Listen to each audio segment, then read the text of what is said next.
all doing Python stuff. We all had very similar kind of worldviews. We span, different countries and lots of different other things, but we share a mountain range and a general philosophy on life. And so this conference was kind of born as a concept to bring that community together in a place, and we're going to kind of move through those cities and kind of get all of the folks in this region to know each other. And one of the really important things is this is a community conference. We're a nonprofit. We are actually a fiscal sponsor of the Python Software Foundation, so they basically provide our nonprofit status. And what that means is we're just here to build community. We're here to connect. We're here to teach.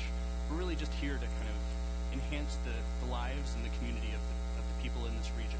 And so I think it's a really exciting and interesting way to do that. So like I said, we're at year 3. We did Vancouver, we did Seattle, and now we're in Portland.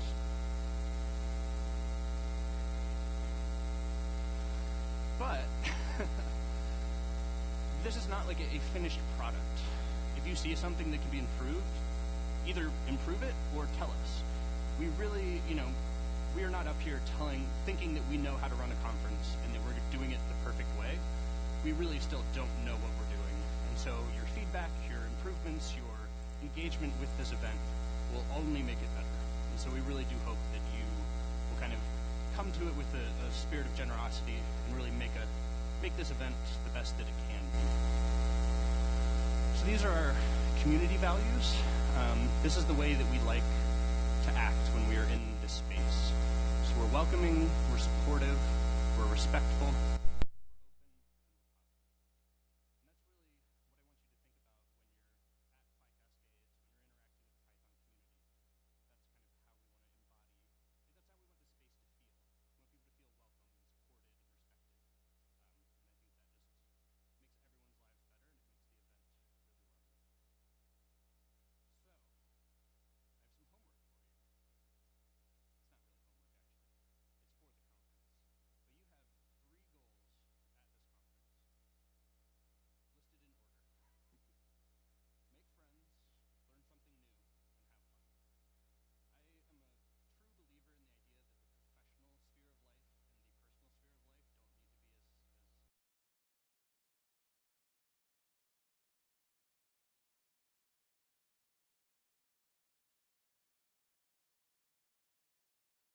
And these conferences are one of the best ways to really build those relationships and make those friendships with people that you have a shared kind of work life and probably some personal interests with as well.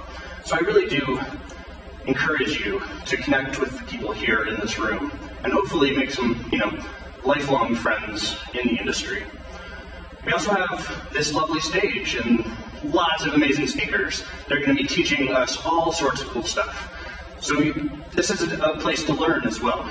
There's so much knowledge going to be presented on this stage and across the way in the unconference or the open spaces room, where you have an opportunity to learn something new. And I'm really excited about that. You also have the opportunity to teach people. Even if you're not, already on stage speaking, there's lots of places to do that.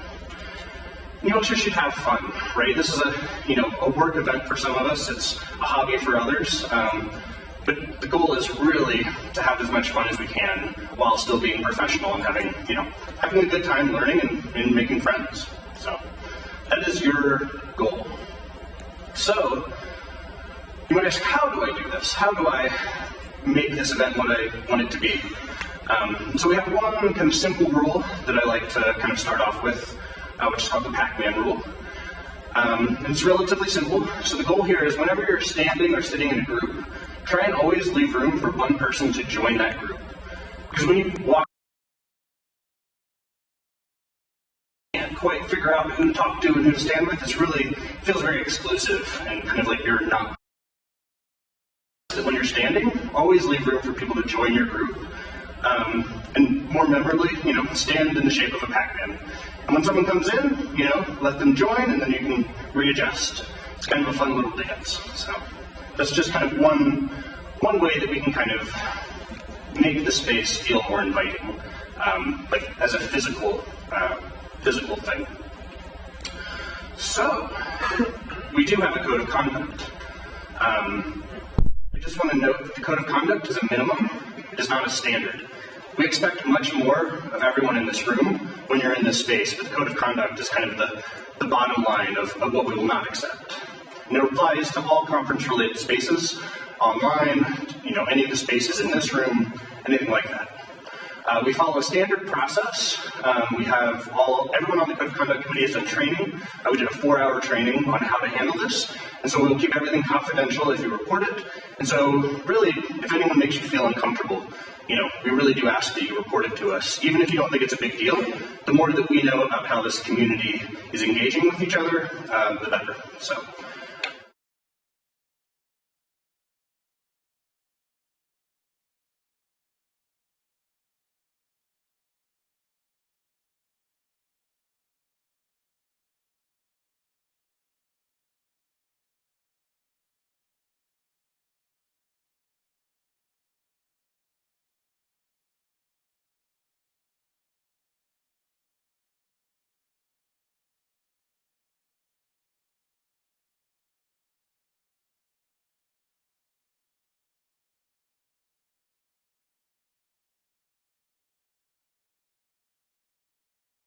Training is super intense, and we all did it, and it was, yeah. Oh, yes. So we have Sev, Mariana, Thea, and Thursday are the people on the committee. So thank you all for coming on stage.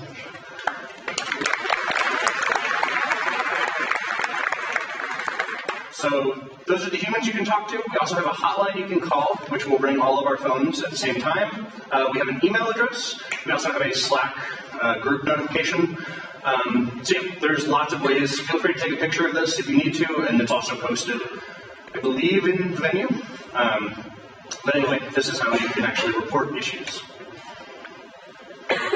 So if you want to read the whole thing, it's online. But really, we're expecting you to make this space the space that you want it to be, and the code of conduct is not that. It is a minimum, but we really, I want to reiterate that this space is amazing because of everyone being so kind and so loving in this space. So. Okay. So what are the actual events here? What is this conference? So we started last evening with the reception, which is actually our tricky way of just getting a lot of people registered early so that there's not a big line in the morning. So but yeah, it was really nice. We had some board games, we had badge decoration, we had all sorts of stuff going on last night. It was downstairs. Then we have the main stage, where I am currently located. The format will be 25-minute talks, and then we'll have 10-minute breaks, so that will give you time to go get a snack, get a drink, go to the restroom. We do not do audience Q&A. We ask you to come up and chat with the speakers afterwards. During each talk, there's also open spaces across the hall. So if you want to have a conversation, that's a place to do it in kind of a more formal way. Of note, lunch is not provided. So you will go out and scatter into the lovely neighborhood to forage for food. There's tons and tons of good restaurants, within a 5 to 10 block walk. There's some that are, right across the street. So plan on that. It looks like the weather's going to be beautiful. So hopefully we'll have a lot of really fun lunch missions. And then we also have lightning talks. So after lunch each day, the stage turns into your stage. And so if there's something that you want to talk about, you can actually submit at registration. We have little baskets where you can submit your ideas, and we'll let you know if your talk is chosen later today. And then after lunch, you will get up and present it. You have 5 minutes. Slides are optional, and it's your chance to get up here and share the interesting stuff that you're working on. So of note, there's a protest downtown today from 11 to 2. It sounds like the actual protest is on again, off again, maybe happening. There's also a counter protest.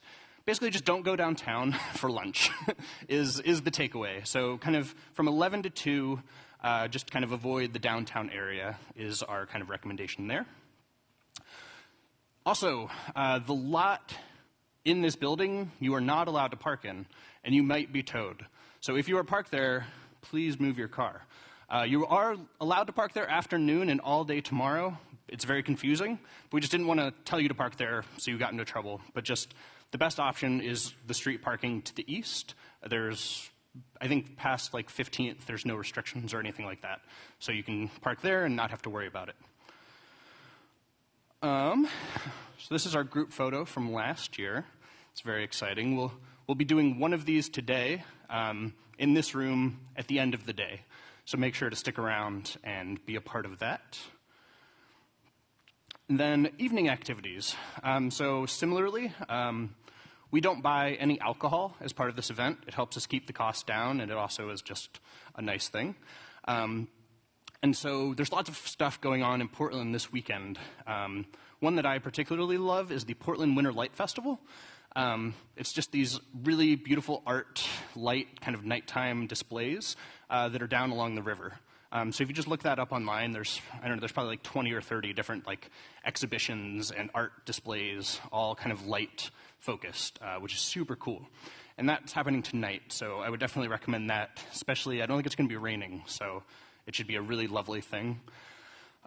There's tons of stuff in this neighborhood. There's lots of really fun restaurants. There's lots of cool bars. There's all sorts of, everything you could want to go out and have a good time. So you're on your own. Feel free to kind of facilitate the evening activities at the conference. And yeah, anyway. Then that is the weekend. And then on Monday, we'll have the sprints. So if you stick around on Monday, we will return downstairs to where the reception was last night and where the snacks are. And we will work on open source code. So it's really cool that Python is actually open source. It's given away for free to anyone in the world who wants to work on it and learn from it. And there's lots of other libraries and all this kind of stuff that are written and developed for free and given away. And so if you get really inspired about all the stuff that we're doing over these next 2 days and you want to work on some of the people that are maintaining this code that you use every day, the sprints are a really amazing opportunity to do that. So I'd really recommend, if you haven't already booked your travel in a way that does not allow it, to at least stick around Monday for part of the day and really just check it out. Because working with the authors of some of the tools that you use on the tools that you use every day is a pretty unique and awesome experience. And that doesn't exist in a lot of other parts of the world, like our other industries. So yeah, I really do recommend the sprints. So this conference would not be possible without our generous sponsors. You can see them all on this lovely banner, but I will also put them on this lovely screen. Our biggest, obviously, is Microsoft Azure. Hopefully I'm saying that right. The rest, Nexmo and Twilio, and really everyone else, all the companies that help us kind of make this conference what it is really just, it allows us to do all the nice stuff and get food and all that.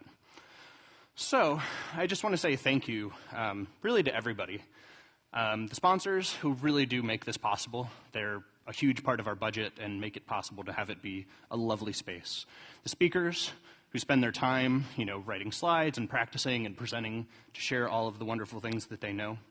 All of our volunteers. We have so many volunteers running around, putting this event together. Like, there's so much work behind the scenes that you don't see that is done by our lovely volunteers.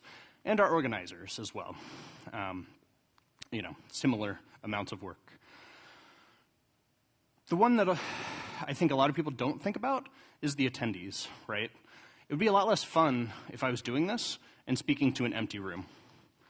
And everyone who's here and really believes in the vision of Python, the Python community, and wants to build a Northwest Python community is really, really important, right? And people who believe in this vision, in this event, and buy tickets and travel to come here, it really is because of all of you that this event is possible. And so I do want to say thank you as well for coming, believing in it, and making it what it will be. So stay in touch.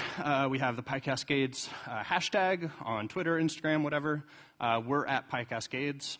There's our website. And then again, if you want to contact the organizers for non-code of conduct issues, just use organizers at, and then you can always use conduct at as the easiest way to kind of get in touch with folks if you have a code of conduct issue. So, now, that's just a Monty, excuse me. That's just a Monty Python quote. There's nothing different. There's just a different speaker. So, thank you all for listening to me. Thank you all for coming to PyCascades. And we will take about 5 minutes, and then we will have the next speaker. Thank you.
Jack Baker on the drums.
Hello?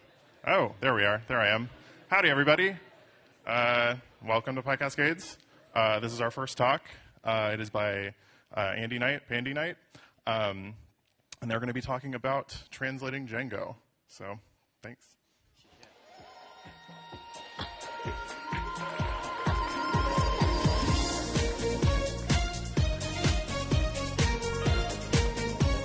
Yep. 谢谢 ，Thank you。你好，我叫安迪，我是电脑熊猫，我是美国人，但我的妻子是中国人，她从山东来。How many people understood what I just said?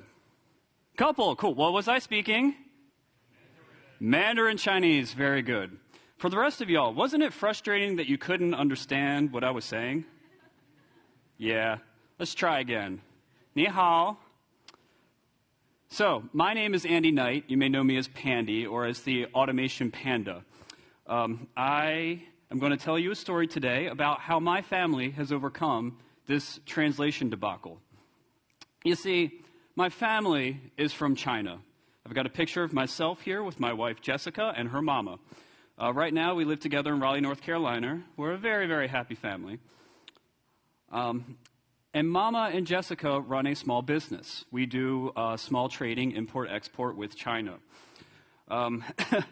We've been doing this a couple years, and they were using a big, scary spreadsheet to track all of their orders.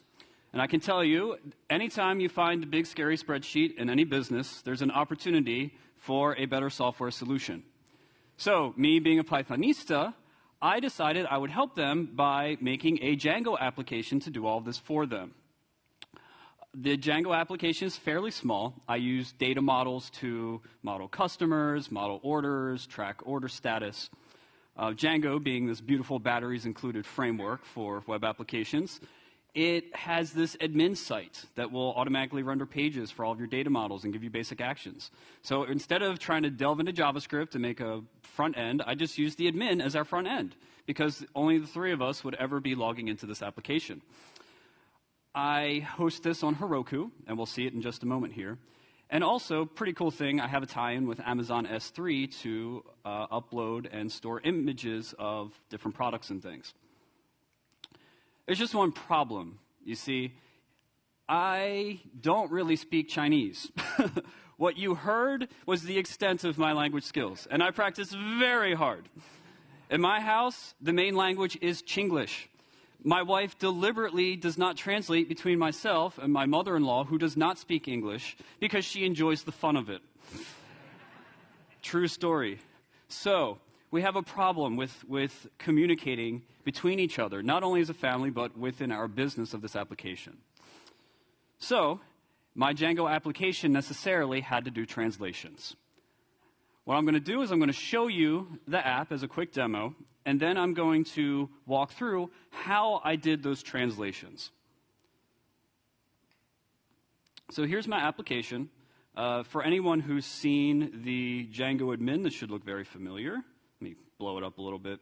So we've got things for like the customer models, the order models. This is staging, so there's no sensitive data. So you've got like all your filters, your actions, and right now it's all English. But if I come up here, I've added these widgets for these flags. If I change it to 中文, Chinese, boom, everything translates from the title, the actions, the filters. And if I navigate between different pages and such, you'll also see that the forms are fully translated, other than the text that people have put in. So I'm not going to lie, I'm pretty proud of myself for doing this. I can't read this page right now, just like most of the rest of y'all. But, and if we want to change back, we can change it to English. Oh dear, Chrome, don't do that. So, how do we do this? How did we do this? It's actually not that hard. Like I said, Django is batteries included. Not only does it have all these great things for things like views and templates and admins, but it also gives you translations out of the box. Your workflow for adding translations is really a 4-step process, and only one of them is a real pain. First one is you have to add special settings to your application in the settings py file. Not hard. Second one, you have to add proper routing translations. Again, pretty easy. The third one is the PIT bad word. You have to mark all the strings in your app for translation. Every last one. And finally, the last thing is compiling a translation so that Django can actually link whatever word or token to the translated one at runtime. All this is documented on Django's doc site, so I've got a screenshot there. If you want to learn how to do this on your own after this talk, I recommend read those docs. So let's make sure we understand some terms here real quick, so we're all speaking the same language, so to speak. When we talk about translations, language, internationalization, when we refer to a token or a string, what we're referring to is a string of text to be translated. It could be a single word, it could be a phrase. These tokens or strings will be located all throughout your application. It could be in Python code as well as templates. When we talk about a translation, we're talking about a mapping of a string or a token from one language to another. And we'll have files full of these one to the other mappings. It's literally as low-tech as that. When we talk about localization, or L10N, that means we are adapting an application to a locale. That could be mainland China, it could be Taiwan, it could be South Korea, it could be Mexico, whatever location you are trying to target your translations for. But not only translations, but also some other cultural considerations. Things like maybe symbols or placement of things on a page, or specific little idioms that might be specific to one locale but not another locale, even if they speak the same language. So the localization is that process of taking your application and making it fit for whatever target area or region. And finally, internationalization, I-18N. Typically, when we use this phrase, we're talking about the framework that supports localization. So all the development work, the tools, the process, like the translation support within the Django application, we will consider that internationalization. And you, as the programmers and developers and translators, making the translation from English to Chinese, that would be the localization process. That's the nuance there. Sometimes these are used interchangeably. I just want to carefully define terms. So let's see how we do it. Settings. If we've worked with Django, we know we put all of our settings in the settings.py file. The first thing we want to add is this new kind of middleware. It's called locale middleware. It has to go between the session middleware and the common middleware because of how order of operations happen. But by adding this, and it's not required, but I highly recommend it, by adding this, you'll automatically get Django to pick up translations along the way. So if you were to load that site, say, in mainland China, even if you don't put like a language prefix or something, it probably has the like an accept header in Chinese or something. Django would be smart enough with this middleware to think, oh, well, you're in China, therefore I should try to deliver this in Chinese if I can, or whatever other region you have. The order of operations it looks at your language prefix URL, your language cookie, then your accept header, and then ultimately your default languages if you have that set. So highly recommend having this locale middleware to do a bulk of the work for you. There are other settings to put in your app as well. Don't worry, it's not too many, it's not too scary. Your language code will be your default language. For most of us, it would probably be American English, but doesn't have to be. You could set it to a different default. If you want to enable translations, you have to do that specifically. So there's these use parameters, I18N and L10N. The I18N one will enable the translations of word to word. The L10N will enable things like the date changes, like if your months come before days or whatever. So if you're doing translations, you should probably have them both. If you know that your app is not going to do these translations, you could make these false and get a very slight performance boost. Next, you ought to specify the specific languages your app supports. If you turn on internationalization, by default, Django will think about handling any possible language, whether it's supported or whether you have language files or not. So in my application, if I didn't have these and I typed in FR for French in my language prefix, Django would try to deliver French, and it would fail. And it would deliver English. And then it would look really bad upon me because somebody's thinking, oh, I was able to type in this language code, but you didn't give it to me. If you specify the set of languages here with the languages variable, then in this case, if you were to type in FR for French, Django will say, not supported, not found. So it's kind of like a safety thing. Finally, you need to specify the directory that will contain all of your language files, your locale files. I typically like to make one directory for all things in my Django application. If you don't do this, by default, Django will look for a locale directory in each individual app. I find that to be a little bit pesky because I find most of my translations across all apps are going to be shared, and I don't like to have that duplication. But if your project is huge in its scale, you may want to consider that type of approach. Everybody with me? Cool, awesome. I know it's first thing in the morning. So, settings out of the way, let's talk about URLs.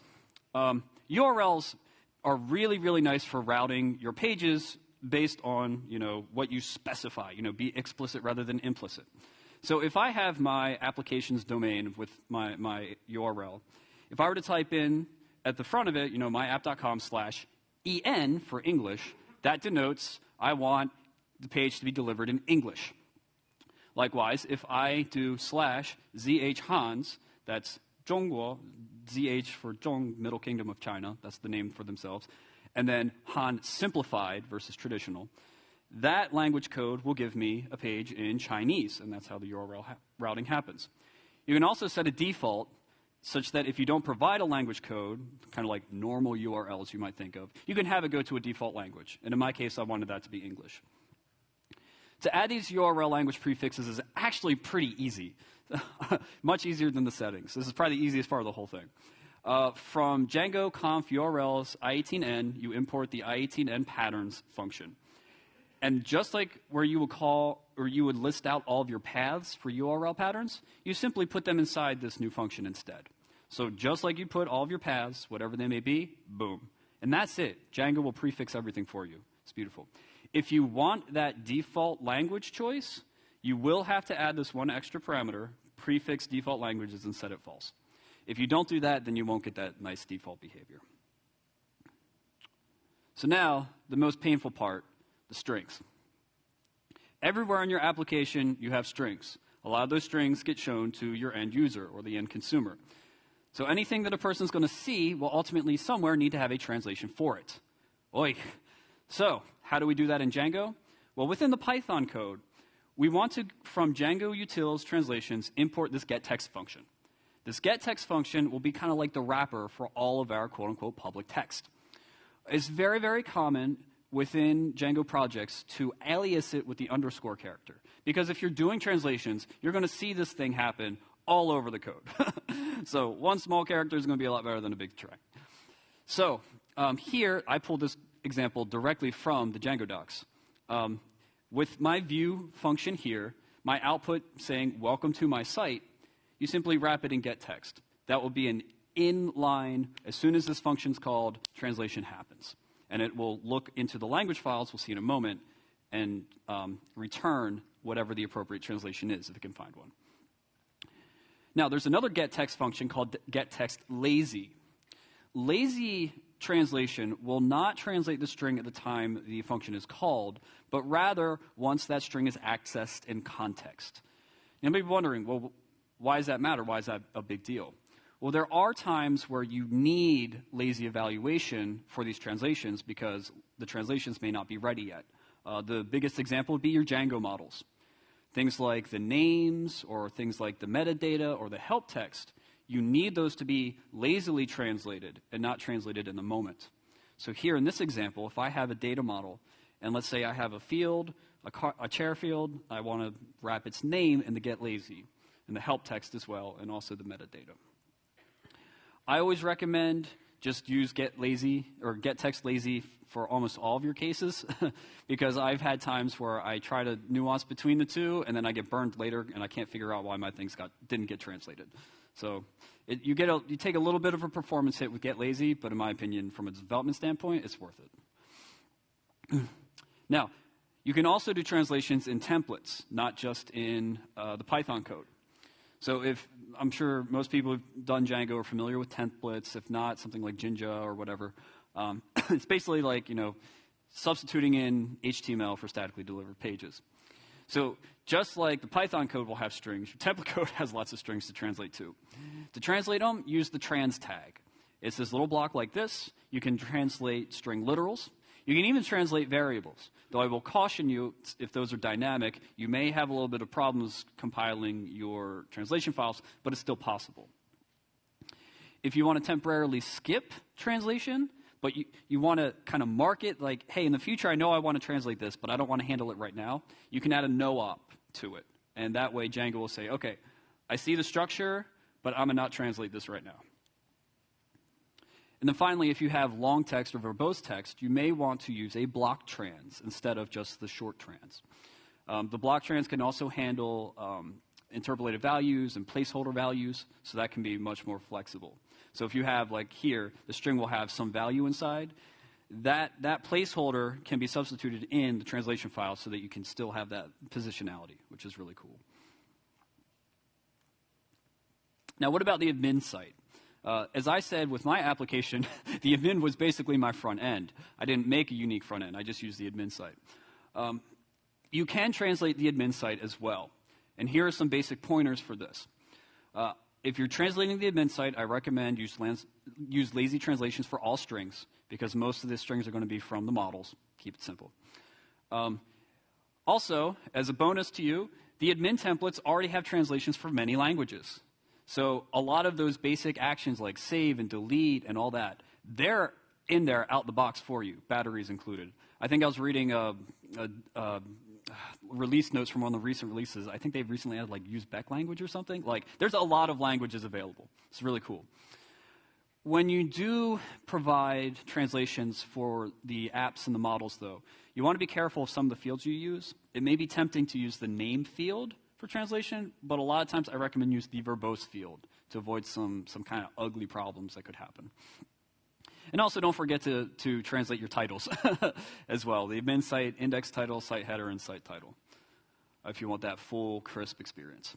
If you want more information specifically about how to translate the admin site, you can go to my blog, automationpanda.com, and look at my Django admin translations article. Full detail, full code there. So, final step, compilation. Now that we've got the settings, URLs are routed, and we've marked all the various and sundry strings throughout my application code base, it's time to actually provide the translations. What's nice is that Django helps you out. It will generate the language files for you and let them fill them in with translations later. So, for whatever language you want to do, you run this command when you're ready. Python, manage py, make messages, and with the -L option, you pass in the locale code. So if you want to translate into simplified Chinese, zhhans. What this command will do is it will search the entire code base of your Django application and find all the places those get text calls and those trans calls are in the code. And it will suck them out. And if you haven't created a locale file or a language file yet, it will create a new one for you with all those things stubbed in it. If it already has a language file and you're just iteratively adding the next set of tokens, it'll wisely take that and just add them to the existing file. As a warning, though, I got tripped up on this.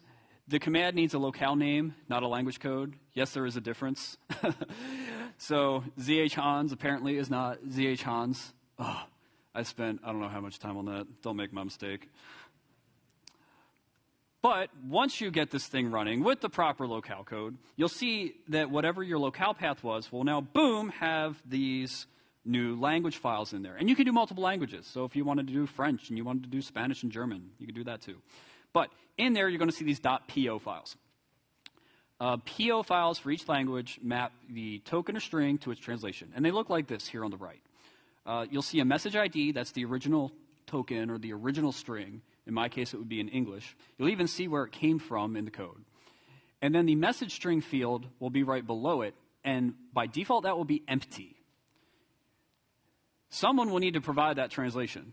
I can tell you that someone was not me. There were many nights on the couch of me poking my wife, hey, what does this mean? What's the pinyin or the Chinese for this? Fun times. So you will need, Django is not going to do the translation of the strings for you. You need to plug that in. Also, there are ways to have ignored translations from your language file. If there is any line with that hashtag comment that's hashtag comma fuzzy, those are skipped. Anytime there's an empty message string value, those are skipped. And also, if your token or string is completely missing from the language file altogether, that will also be skipped. And what I mean by skipped is when your Django application runs, if it can't find that token and it's skipped, it'll just leave the string or token the way it was already in the code. It'll translate all the other things it can match. So when I was testing this application and I loaded it all up in Chinese, if there's anything on that page I can't understand, then I know I made a boo-boo. Finally, once you've filled out your language files, you'll need to compile them so that Django can use them. You'll use the Python manage_py compile messages command, and this will convert your .po files into .mo files that Django can use. And these files, these MO files, are going to be treated just like any other static assets. Your HTML, your CSS, your JavaScript. Like when you deploy this to Heroku, right, you put a special directory with all your language files, ship that up as static, and boom, it gets sucked in. So, I've talked a lot about this cool application that my family and I've done, and it's very small. It's nothing special. I've showed you how to do these Django translations. And you might be wondering, well, what's the big point? Like, this is a very niche topic. It's kind of weird that it's the opener for PyCascades, right? I feel very honored, by the way, to be the opener. But what are the big points here? Well, first of all, I want to make it clear and kind of just show the translations are actually pretty simple to implement, right? I know a lot of times teams and companies might freak out of, oh my gosh, this is going to be so hard. We have to spend so much time doing this translation work. With Django, it's actually pretty simple. It's just tedious because you gotta hit all the tokens. You've got to get the proper translations. So it's not as bad as it seems. Also, I want to make it clear that languages and translation should really bring us together.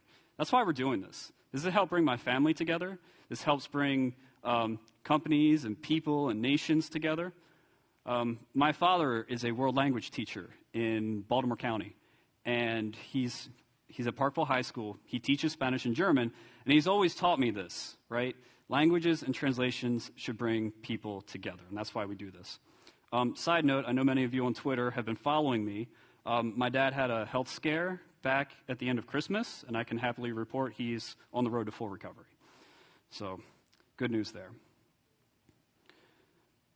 Thank you. Y'all can clap, it's okay. So finally, if we truly believe that languages and translations should bring us together,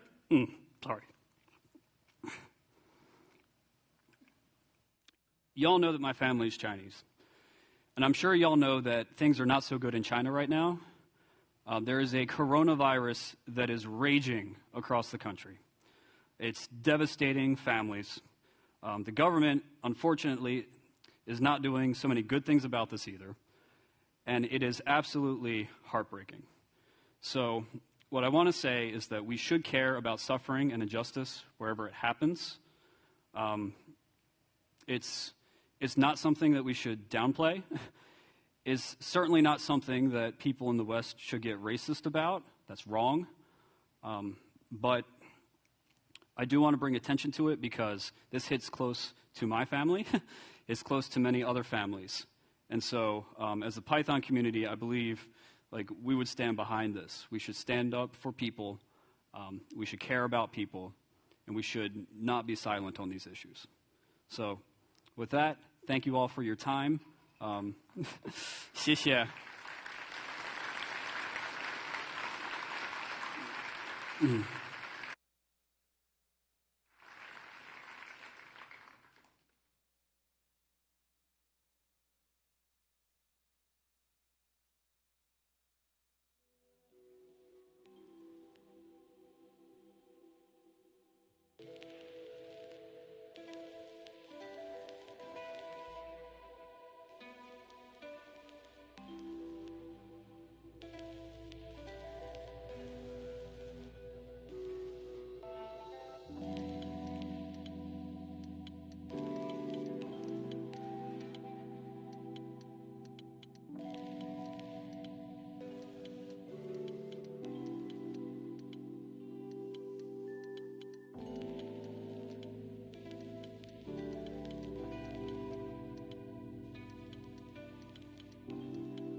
had no answers for me.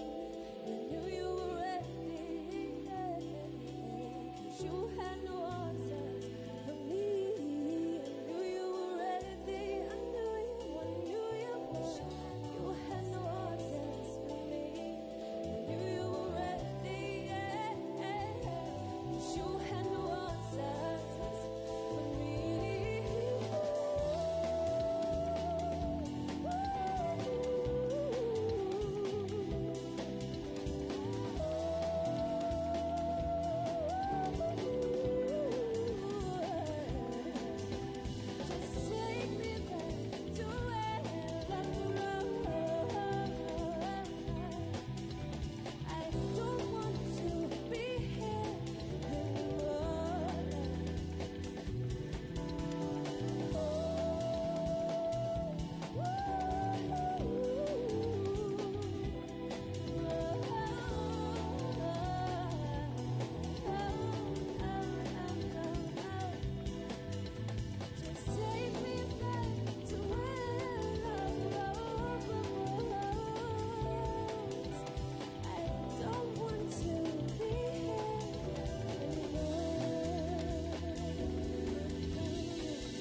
I don't think it's on. Hi, everyone.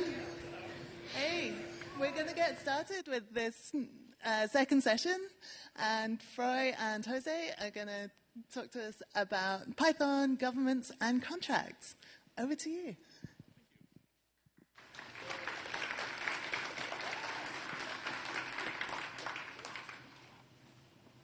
Sweet. So let's talk about Python, government, and contracts, and a tool that we are building to help investigate corruption. But first, let's go back to 2017, when Hurricane Maria made landfall in Puerto Rico as a Category 4 hurricane with winds of up to 155 miles per hour. A little less than a week later, 95% of the island had no cell phone service. Less than half of the population had tap water. 95% of the island was without power. Around a month after, 58% still had no cell phone service. 44% still had no water service. 89% still had no power. And around 3 months later, 6.5% still had no cell phone service. 14% still had no water service. And 45% still had no power. That's over 1.5 million people. I'm Jose Padilla. I'm currently an engineer at Auth0. I also work on a side project built with Python called fileperiods.io. I've contributed back to a few open source communities and helped maintain projects like PyJWT and Django REST Framework. I also love bringing people together through meetups and events. Most recently, I've been organizing the Greater Hartford Python Group, DevOps Days Hartford, and the Code for Connecticut Brigade. And I'm Froilán Irizarry. I currently work at GitHub. Open source is very much a passion for me as well, and I've contributed to a couple of awesome teams like Code.gov, PyJWT, and Startups of Puerto Rico. I'm the current lead of Code for Puerto Rico, and I'm still involved with meetups back home like Full Stack Nights, and currently I am a member of Code for DC. So desperation and doubt brought forth the Maria Tech Brigade. It started when a group of friends and I were feeling very desperate about not knowing about our family during the Hurricane Maria. And while we were trying to console ourselves and reassure ourselves that everything was going to be okay, one of us said, let's just do something about it. In 2 weeks, we had over 300 volunteers that were focused on doing tech relief for NGOs and government entities that were taking care of traditional relief work on the island. And even though we were far away, we worked on everything from microgrids to making sure that people were safe and uploading information to the web so that their family members can find them. Go for it. So one of the projects that I decided to work on was a way to enhance the Puerto Rico government status website for that time called Status PR. This website would show the current states of important services like after the hurricanes, such as power generation, water treatment, medical service, public transportation, and other things. I felt that a key metric was missing. There was no way to know what progress meant. Seeing this need, I scraped their website every hour and then graphed their historical data. You can say that this was kind of my aha moment, the moment that I knew that I could use my technical know-how to help my fellow citizens and try to keep government honest. So why are we talking about something that happened 2.5 years ago? Well, frankly, the mismanagement during that disaster, we're still dealing with those consequences today. But specifically, suspicious contracts, which is why we're here, right? The Puerto Rican Power Authority, or PREPA as it's known, had a number of these contracts, but we're just going to focus on 2 of them. We're going to focus on a $300 million contract afforded to Whitefish Energy Holdings, which was a company out of Montana. So this was a company of 2, and this contract was to rebuild the entire electrical system for the island of Puerto Rico after Maria. It was a no-bid contract. It stipulated that FEMA had approved everything within the contract, but FEMA, which is the Federal Emergency Management Agency here in the U.S., denied any involvement with this contract. The real kicker was that the Puerto Rico government could not audit the contract. So it couldn't audit where the money went, how they managed repairs, or anything of that sort. So as you can imagine, this did not go well with a lot of Puerto Ricans. And after some national outcry, that contract was pulled with a lot of national flair. But the Puerto Rico Power Authority then awarded another contract for $200 million to a company called Cobra Acquisitions, LLC. And that contract was then followed by a $900 million contract. So we're up to, what, $1.1 billion now, for a company that was founded in the second quarter of 2017, which made it even younger than Whitefish. This company had no prior disaster relief experience, even though they boasted having 25 years of experience within their board. This deal was very, very influenced by FEMA, though. Cobra had no prior dealings with PREPA, which is the power authority, which made it kind of weird in how they got in contact. So why is this suspicious?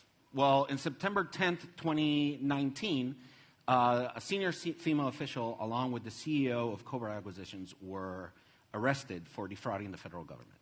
Along with another FEMA official in the island of Puerto Rico, they were all found guilty of misappropriated funds. So even after 2.5 years, we're still dealing with these shenanigans of suspicious contracts.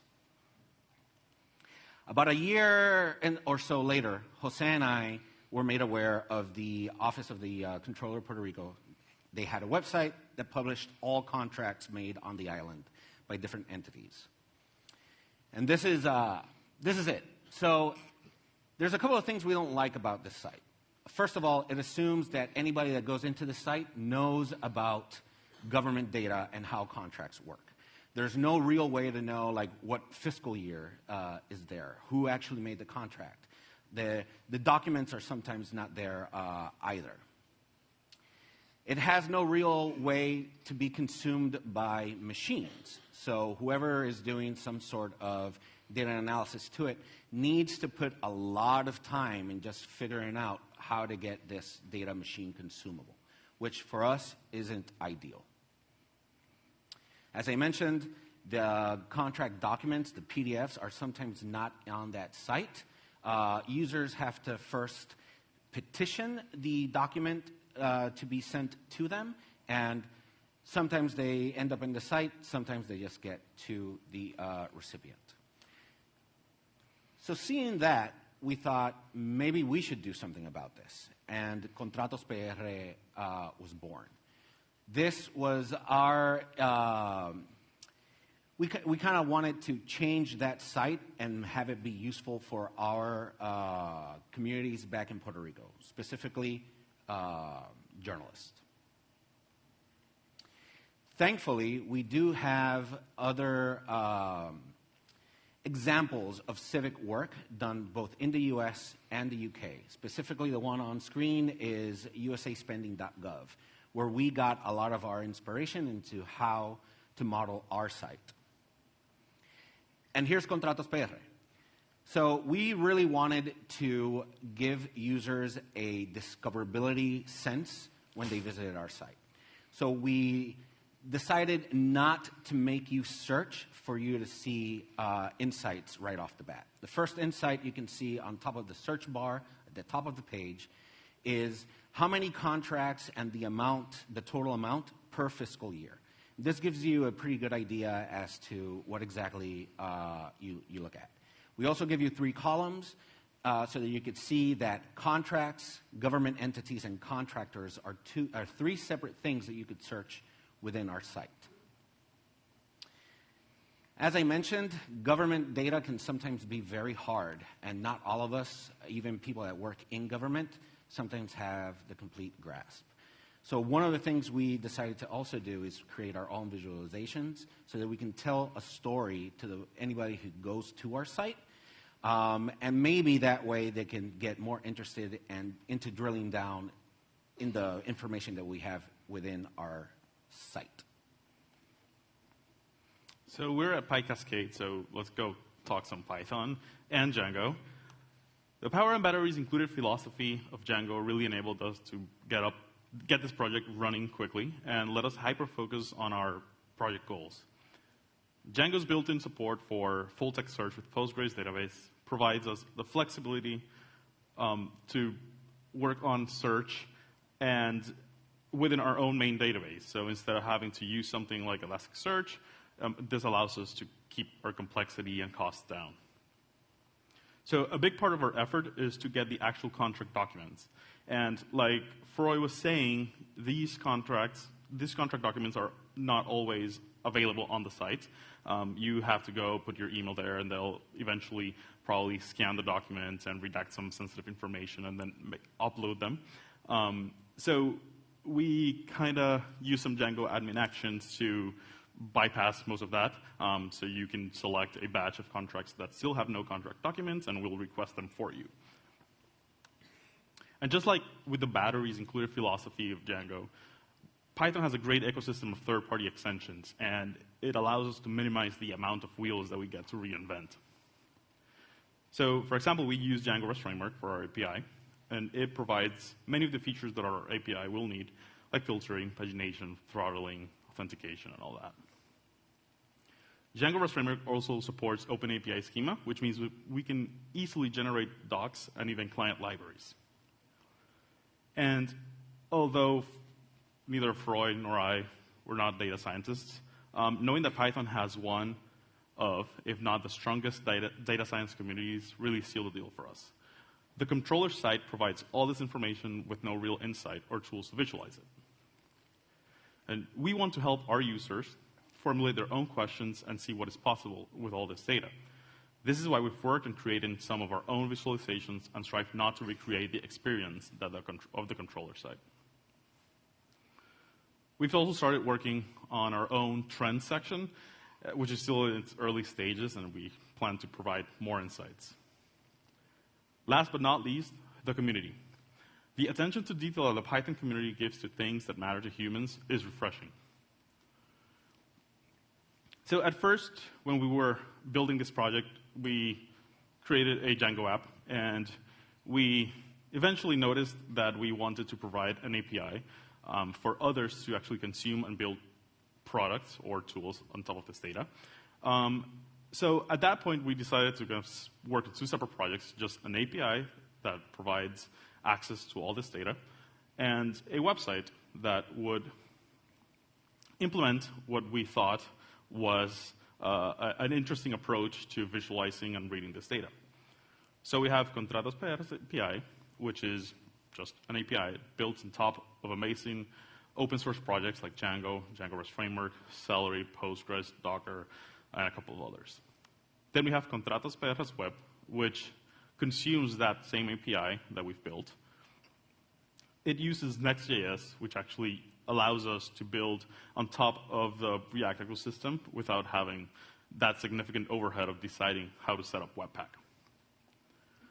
For me, one of the most interesting parts of this project is how early we had to optimize for the amount of data that we were pulling in. I've done the whole HTML scraping thing before, and I knew I wanted to avoid that if possible. And after some initial inspection of their website, we noticed that there had some endpoints that returned JSON, so that's one less thing we had to worry about. But there were still some weird issues. For example, requests that would return a large amount of data would error out after some pagination. So the first version of this script that we built was intended to be really fast, super optimized. It was, we could throw load all around. And we quickly noticed that being fast affected the availability of their site. So, to be good citizens, we decided to, we needed to self-throttle to do no harm. And part of that solution was to just get less total pages per request by filtering the data. But this presented another issue. Now we have tons of requests we need to do. And we had to do tons of requests for small amounts of data, which increased the final collection times. Last time we collected their whole data, it took us around 24 hours. Part of that initial script that I was just mentioning were a couple of celery tasks.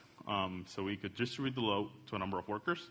And although we were not actually able to use a large number of workers, we still had a mechanism that allowed us to retry after failures because of timeouts and page disruptions.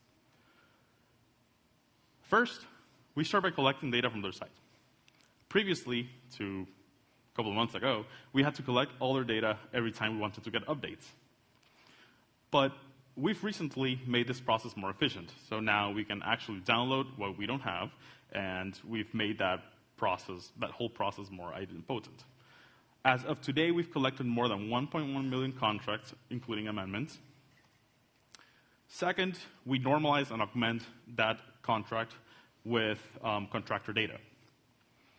Third, we store that normalized data in a local Postgres database. And fourth, but not least, we download all available contract documents to safeguard against corruption affecting their availability. As of today, we've downloaded more than 200,000 PDF documents. By downloading all these documents, we can actually embed them in the same contract view, regardless of its format. We also extract text from the downloaded documents and index them using Postgres. We do this by first trying to extract text embedded in the PDF using a tool called PDF2Text. But some of these PDFs are actually just tons of JPEGs, so we have to fall back to extracting PDF pages as images with a tool called PDF2PPM and using Google's Tesseract OCR engine.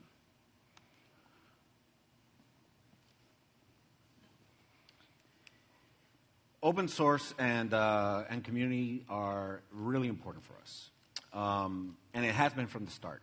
In our opinion, an open source project that doesn't serve well their community has little chance to make a big impact.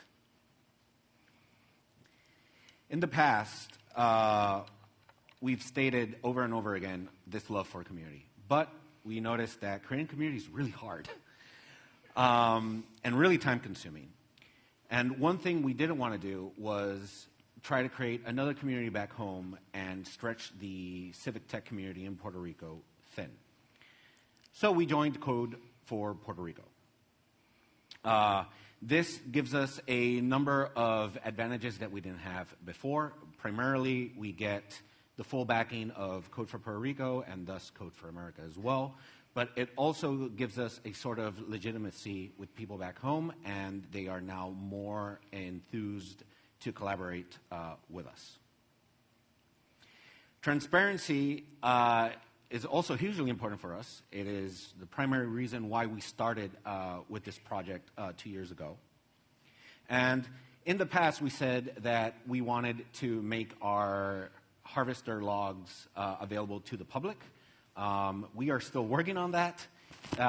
It has been a very low priority over some things that have happened in PR recently.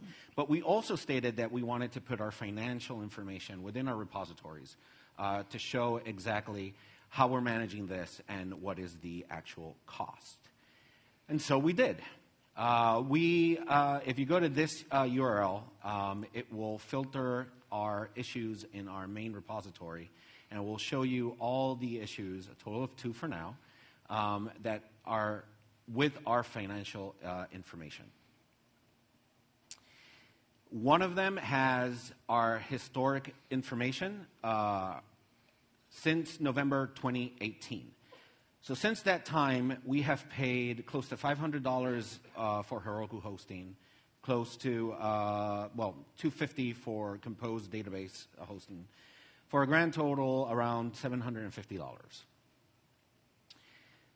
In the future, starting with January, our financial issues will have this table structure, where we'll go with what credits we have, how much Jose and I are paying, what's left, and if there's any monetary contribution from an outside entity. For us, every cent is important to be accounted within our financial information to build trust. We've also talked in the past about financial sustainability, which is very important for us. We do not want to be the ones in charge of this project in the long run. We want the community to take over. As of right now, joining Code for Puerto Rico opens some possibility for financial sustainability from outside organizations. But for now, Jose and I are paying for this, and that is totally fine with us. Our main goal is, like I said, the community takes this over and it just runs with it for the good of Puerto Rico. Okay, so what's next? As of February 2020, we've downloaded all available contract documents from the comptroller site. In January alone, we downloaded more than 21,000 contracts under amendments and more than 5,000 contract documents. And as I mentioned before, we're not data scientists or experts in this field, but we would like to offer additional insights to our users. And thanks to the great ecosystem and the data science community, we're kind of able to experiment with interesting ways of visualizing all this data. For example, we can visualize connections that span through multiple contracts, entities, and contractors. Using Django extensions Shell Plus, we can load data from our model from within Jupyter Notebooks. Using Spacey, we're able to extract named entities from contract document PDFs. And using NetworkX and Plotly, we're able to build a network from structured and unstructured data. We would also like to augment contracts with data from the Department of State, Registry of Corporations, and entities to include information on officers, business addresses, and registration dates. We'll most likely leverage the existing Open Corporates API for this. We've already sat down with journalists from Puerto Rico and went over the fundamental tools that they use and need to conduct their investigative reporting. We're currently going through our notes and figuring out what can be actionable next. And although we started this project thinking of Puerto Rico, we believe it would be useful in other jurisdictions. We'd love to engage with anybody that has feedback or that would like to contribute to this project. Community is important to us after all. So in closing, during the life of this project, Puerto Rico has gone through some pretty tumultuous times. Protests against corrupt government, general outcry of mismanagement, earthquakes that won't quit, and just an overall feeling of despair. During all of this time, these past 2 years, there's a constant. Journalists and civic activists within the island are the ones that are protecting truth and democracy within Puerto Rico. With that and seeing their efforts, it really cements our want to continue this project, to expand it, and to engage with other people working with Code for Puerto Rico and other civic tech organizations. So please reach out to us. We'll be here the whole weekend on the hall. Muchas gracias.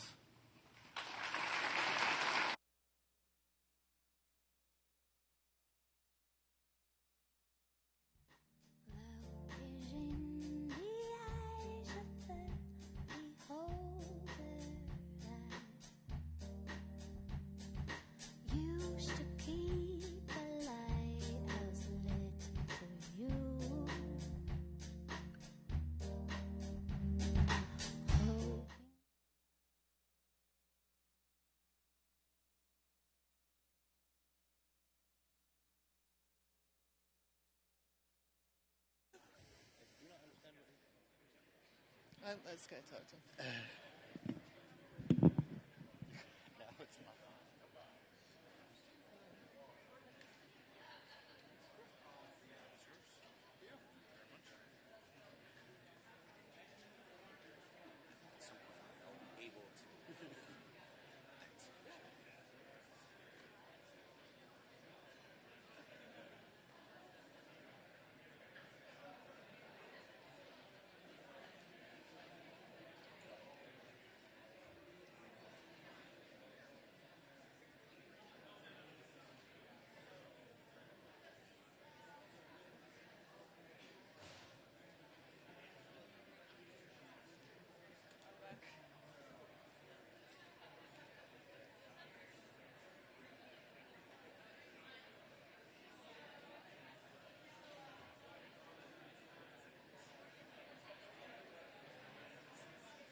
All right, let's get started with the next talk.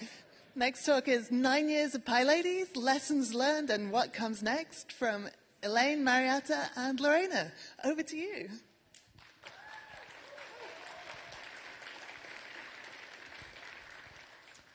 Hi, everybody. For those of you, thank you for coming, first off. Secondly, my name is Elaine. I hail from the good old Toronto, Canada, and my pronouns are she and her. My name is Marietta from PyLadies. Hi, my name is Lorena. I come from the Windy City of Chicago, where I do things with Python, like PyLadies Chicago. So first off, we just want to quickly tell how we all got started with Python, or rather, I'm just going to tell my story. So way back when I used to be a unicorn, I was also a journalist. And as a journalist, I was like, hey, I would like to do cool stories with data. And someone was like, you know what would be really cool? And I'm like, what? They're like, you should learn Python. There's this great natural language processing kit that you should totally look at. And my eyes kind of glazed over and said, what? But that's how I started programming Python. And of course, when I talked to my other journalist friends, they're like, what are you talking about? Computers do what? So I decided to go find other Pythonistas to kind of learn more about it. So I decided to go to my local meetup group, Python Toronto. This was around about 7 years ago, around 2013, and I started going to those meetups. And my goodness, who has been to a local user meetup? Okay, good number. So for Python Toronto, they were averaging a good, long, big room full of people every month. So at least I want to count 80 in my head. It looked more like 8,000. It was a lot of people. And it was a little bit hard to navigate as someone new to programming, the tech community, and also speaking in public spaces. You know, I kind of shut down. So even though people would be friendly and be like, oh, how can I help you, and stuff like that, I was a little cautious because as one of the only women in the room, my immediate response was, are you trying to help me, or are you just trying to get a date out of me? So as one of the few women, I started getting uncomfortable. It's like, where are these people? Where are the other women, first off? And secondly, I had to internally strategize how to present in the space on my own terms. So when the organizer would be like, hey, Elaine, do you want to talk? Do you want to give a talk today?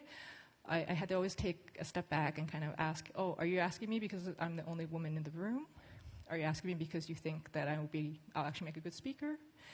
And if I was invited to speak, it mattered to me a lot that there was at least another woman in the room or other marginalized people were also in the room or also invited to speak. So that kind of made me start thinking, like, where are all the other PyLadies? So luckily, there's PyLadies Toronto, which was started around the same time as Python Toronto, and it was a lot smaller. Usually only about 10 or so people would show up every month.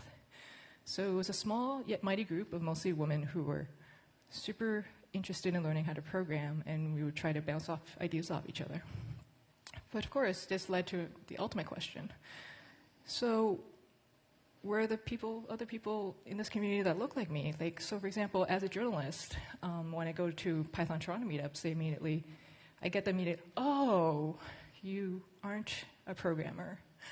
And I'm like, no, I'm super keen, I'm a journalist, and I would love to learn about this. And just the pushback was a little discouraging. So going to PyLadies Toronto, where there were a lot more people who come from a non-STEM background, there were women, there was people of color, it felt incredibly welcoming, and it got me to start programming and got me to where I am right now. So thinking about the origin story, so let's go from the very start of how PyLadies all began, from 9 original members to many. So this all started around 2011 in PyCon Atlanta with some founding members including Audrey Roy-Greenfield and Esther Nam. So this first chapter was born in Los Angeles, And Audrey wrote a grant to expand on this project titled PyLadies, in which it was going to focus on education, conferences, and outreach. And of course, as PyLadies continued to champion the vision of diversity and inclusion as it relates to gender representation in Python, what the Python community saw was the need for a concentrated and organized program to address this inequity.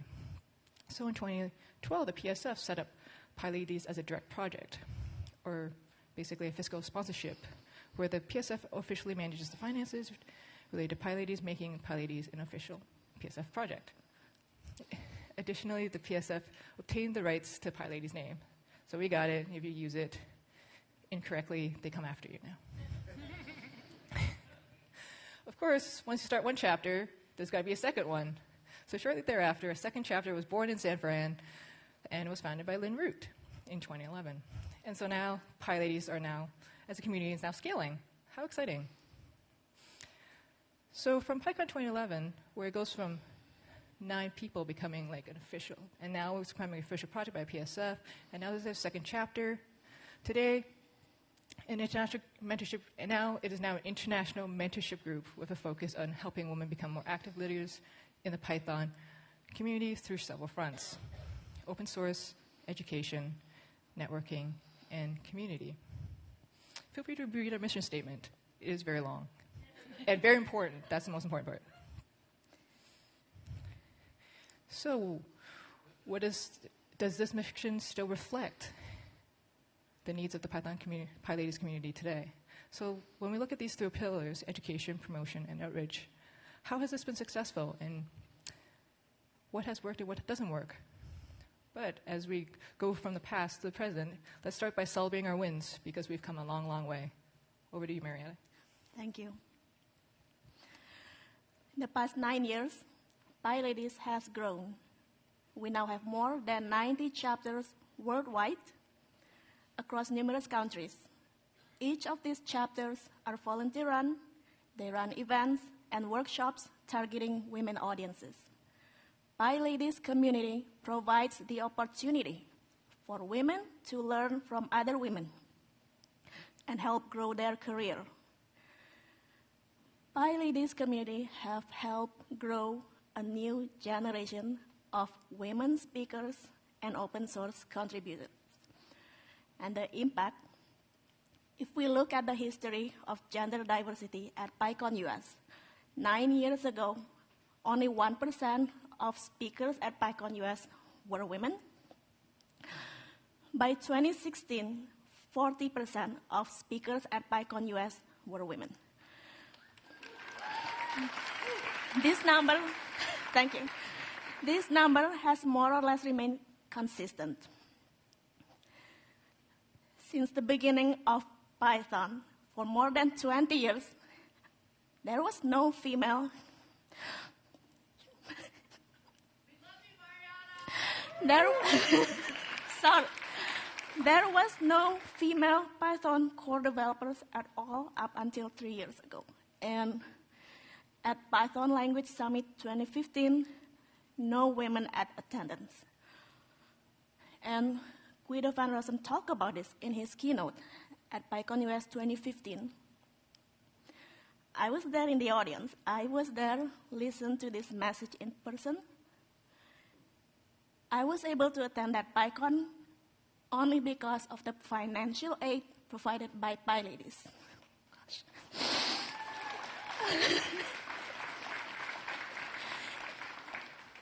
And some of you know this, that it was this very speech that inspired me to start contributing to open source to Python and became a Python core developer. I believe that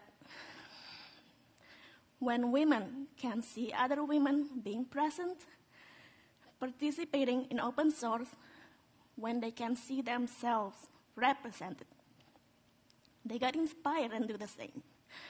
And it's clear that within the 5 years, we've made progress, and I think the numbers can speak for themselves. Now, we are not done. Like, while there are many things that have been trending upwards and moving the needle, Such inclusion of women and other marginalized communities in visible spaces like PyCons or into Python user groups, we still continue to see struggle with moving PyLadies members into active leadership role in open source. The current PyLadies model right now does not scale, and Lorena here will talk about how we will move forward. Thank you so much, Mariana. You're awesome. You really are. Thank you for everything. So in talking a little bit about the past, where we've been, and the mission statement that we wrote 11 years ago, really great things: education, outreach, networking. These are fundamental building blocks that you need to start a community. And what I think is really, really awesome about PyLadies is how true it has been to this idea of having a strong sense of autonomy, really emphasizing local empowerment so that if Chicago wants to do one thing, we don't have to be beholden to what a chapter does elsewhere. We're empowered to be able to respond to the unique needs of our local space and run our chapters as we need to and as we want to. However, this grassroots approach not only has been good for empowering local spaces, but for really building an international brand. So Carol and I were able to attend Python Brazil this past year, which, by the way, if you have the opportunity to go, I highly encourage you all to check it out. It's a very fantastic community. This group of women here, they have 26 chapters, if I counted correctly, throughout Brazil, which is amazing. They've actually ran a PyLadies conference, which has been something that has been tried to do in North America a few times, but hasn't yet come to pass. Fingers crossed we'll try that one again soon. But also, what is really, really distinct and I think really awesome about PyLadies Brazil is there's a lot of history and complexity in Brazil where the community is able to respond, and again, they are locally empowered to be able to talk authentically about the needs that their community has. For example, in Sao Paulo, they were talking about basically the legacy of slavery in Brazil and how they were wanting to empower women of color that are learning to program, and what are kind of the programming opportunities Sao Paulo needs to do. Obviously, the people who know how to create that curriculum and know how to do that outreach is that chapter themselves. But something that I noticed at the PyLadies assembly that happened at Python Brazil this past year in 2019 was that some of the same questions and problems that we're having elsewhere in PyLadies. For example, hey, my chapter needs some access to funds. How can I do that? How do I collect money? Do we even have money available within the PSF? As you heard, the Python Software Foundation is the fiscal sponsor of PyLadies, which means we actually do have some funds and we actually have the ability to use the Software Foundation's administration to help us, but we're not really making full advantage of that. Another thing that bubbled up a lot during that assembly was also the idea of saying, hey, you know, I've written this class of like how to get started doing Python and data science like 200 times. You know, if you need access to this, how can I share my resources with you? So it's not just, you know, it's not just funds, it's not just money. It's also just, again, trying to make sure that we're connecting not only within just a given country or a given geographical area, but really connecting across all of our international chapters. So the idea here of the grassroots local empowerment model, we want to be true to that, but it is also preventing us from taking bigger initiatives and really making bigger strides forward. Like Mariana said, we've been really successful at getting more visualization of people that are marginalized in PyCons, in our user groups, but what else can we do? Because there is a lot more to be done. And I think that's the hard question to answer is, where do we start? Well, the way that some of us got together to start thinking about this was at PyCon US in about February of 2019, if I remember correctly. Rashama Sheikh, who is a New York City PyLadies organizer, did a write-up talking a little bit about how some other user groups are empowering diversity and inclusion in their spaces, and what were some of the things that were working there that maybe could be some constructs we can pull into the Python space. One of the things that was highlighted there was talking a little bit about what does a central organized body look like. And in PyLadies, we don't really have anything like that. So Lynn Root and I actually got together to say, okay, let's do a workshop where we're going to, at PyCon US, get a bunch of people together to start answering some of these questions. Specifically, let's do a retro on PyLadies. Let's start talking about our current challenges, and let's start actually trying to come up with feasible models for how we move forward. Critical to the success of this workshop were two key components. One, we wanted to make sure that all the work we were doing was transparent and public and that people could weigh in regardless if you were able to participate in person or not. And two, we needed to make sure we were meeting our PyLadies members where they were from around the world. What I'm really, really happy about in this photo is there's always more work to be done to have a more inclusive representation of our community. We have to start somewhere. And what I'm really excited about is, so we have Awesha, who was talking about some issues with PyLadies in India. We have Marlene, who's on the Python Software Board of Directors, who's talking about some of the work she's done with communities in Africa. We obviously have some of the North America representation.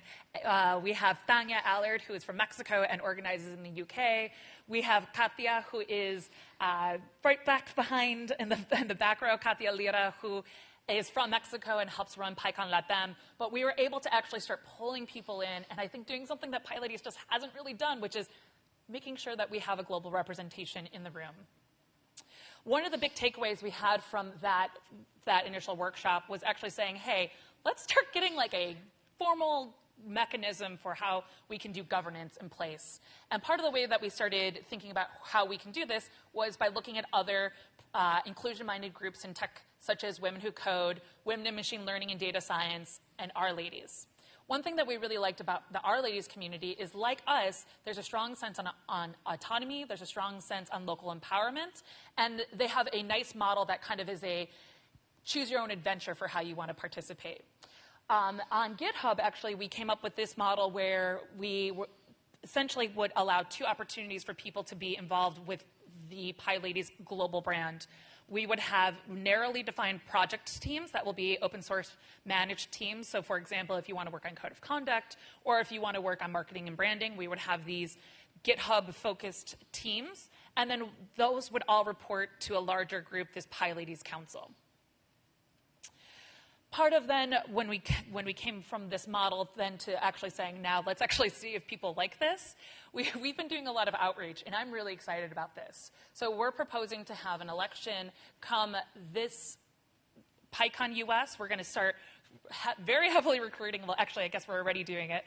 Very heavily recruiting to try to find folks that can step up and may want to be on this inaugural council. But in part of the lead up to that, we were actually at each step of the way reaching out to community and finding out what it is that's working, what it is that people wanted to see in their governance model. We actually got our proposal translated into English.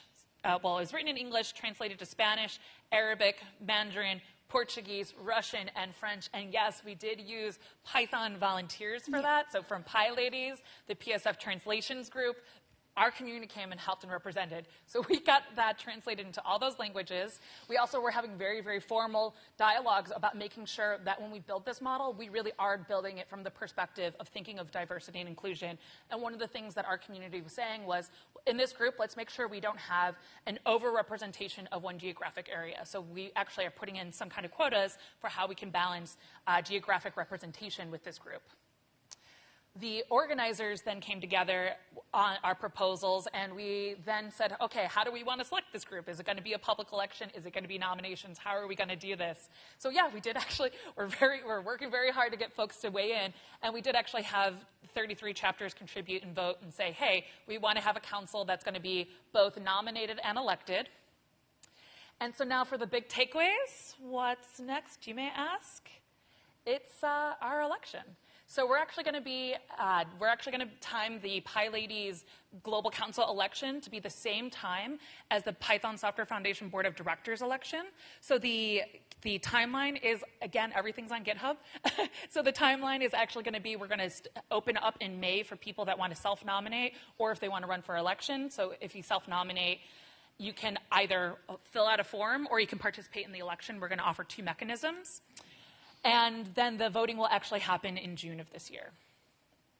So all that to say, this community, I don't think, like, none of this work, I've been saying for a long time, I've been wanting to do some stuff. I know all of us up here, from however we got involved with PyLadies, have said we've wanted to help kind of refresh the way that PyLadies works a little bit. And I'm so thankful to everyone here who I've asked for research, for help from. I'm so thankful for the PyLadies community coming together and doing all the work. And if you want to help us, because that's going to be really important, join us. And these are some of the ways you can help us. Join us on Slack, because that's the only space we're monitoring. We closed down everything else because there's too many spaces to find folks. So you can join us on Slack. You can find us on GitHub. That is the global organizing repository. Each month when we meet, we have an open issue. People can put topics on there. If people want to participate and attend, you can request an invite. This is all a very transparent process. And then if you are attending PyCon US, we'll be doing a few things. Obviously, we will continue to have the PyLadies auction and the lunch, but each of us are going to be running some form of open space to talk about PyLadies, to talk about the election, to make sure we're really meeting people where they're at so that we can continue to do this great work and actually make this thing happen. And the other way, too, you can participate and chat with us is through social. So the PyLadies handle is probably a really good one. And I will say, yeah, I really like this one. It was never addressed. But you can also reach us all individually. We all have our first name at pyladies.com. So thank you so much for listening to us tell a little bit about our story and some of the really exciting work that we are taking on with PyLadies. I know I'm going to be around, happy to have questions, but let's do it kind of hallway track style. Thank you, everyone.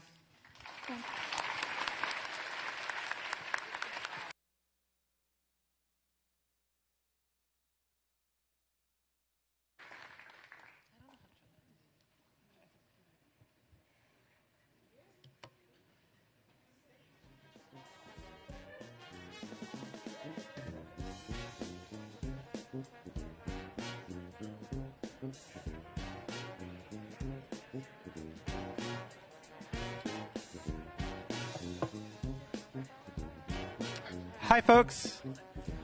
We are running on time, which is a small miracle. We are going to come back here at 11:35, a slightly longer break. One thing to note before you all run away, the upstairs is actually open. So I see a few of you standing in the back there. If you want to actually sit down, there's seats upstairs. Or you can just, make friends with somebody and sit next to them. See you soon. Bye.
Cool.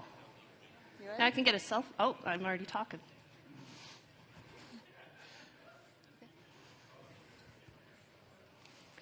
Hi, folks. Welcome back. Hope you had a good break. We're going to get started with our next talk now, which is programming a robot arm to paint from Joanne. Over to you. Thank you.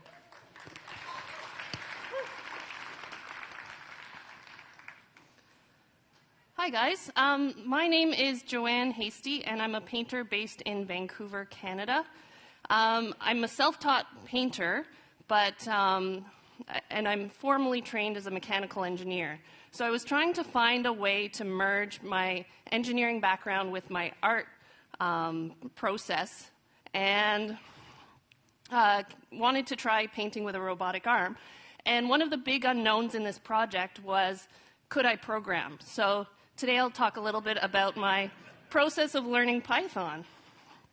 So in my talk today, I'll show you when I started 3 years ago in January 2017, and then until now. I'll show a little bit about my hand painting process versus my robot paintings. Throughout the talk, I'll mention the Python routines and ideas that I have. And I took a break at one point from programming a robotic arm to paint to do some machine learning and created some art from that, so I'll share that. Then I'll show you my current robot developments and have a final slide of some takeaways that I came away with. So here you have January 2017, my very first robot painting, all the way to what I'm doing today. With the very first robot, this is a U-arm robot, and I selected this robot because it runs off an Arduino, and I didn't know if the software that came with the robot, if I could actually get it to paint. So here I'm actually not using Python, I'm using the software from the robot, which was a vision tool. So I had a camera hanging above the robot, And there's a QR code you can see attached to the paintbrush that the robot is holding. And then I move that little target around the bullseye, around the page, and that's where the paintbrush strokes would follow. So it didn't work very well, and I knew immediately that I would have to pull the code off and figure out if I could get Python to do something. And now, fast forward to today, I have now a 7 degree of freedom robot, and they're actually painting very similar paintings, both doing vertical lines towards the robot, and you can see how much more accuracy I have with my latest robot.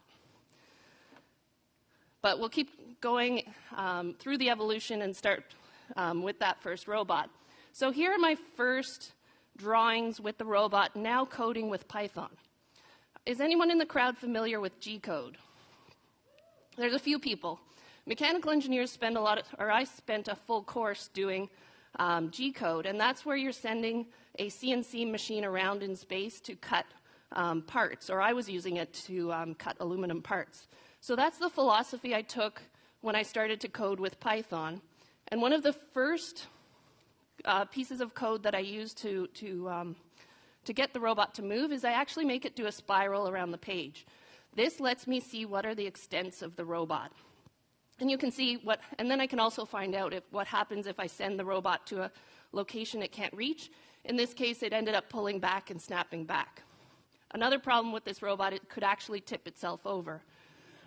But if you look carefully at the lines that the robot is creating, they're not very straight.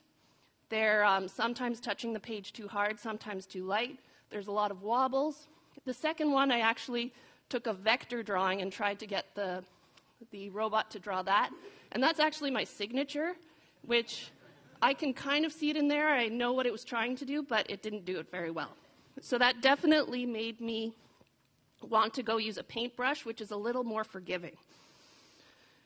So here are my two first paintings that I was willing to call paintings. And what is happening here is actually the robot is painting random brush strokes. I don't know how many it's going to paint. I don't know what directions it's going to paint. It's dipping into the paint. It's putting a brush stroke on the page and then going to the next one. Later in the evolution of my code, I actually, rather than going straight to the paint and the paper and using up resources, I had it draw a JPEG version of it, and then I could see what it was going to paint before it did it. And I'll show that later in the presentation.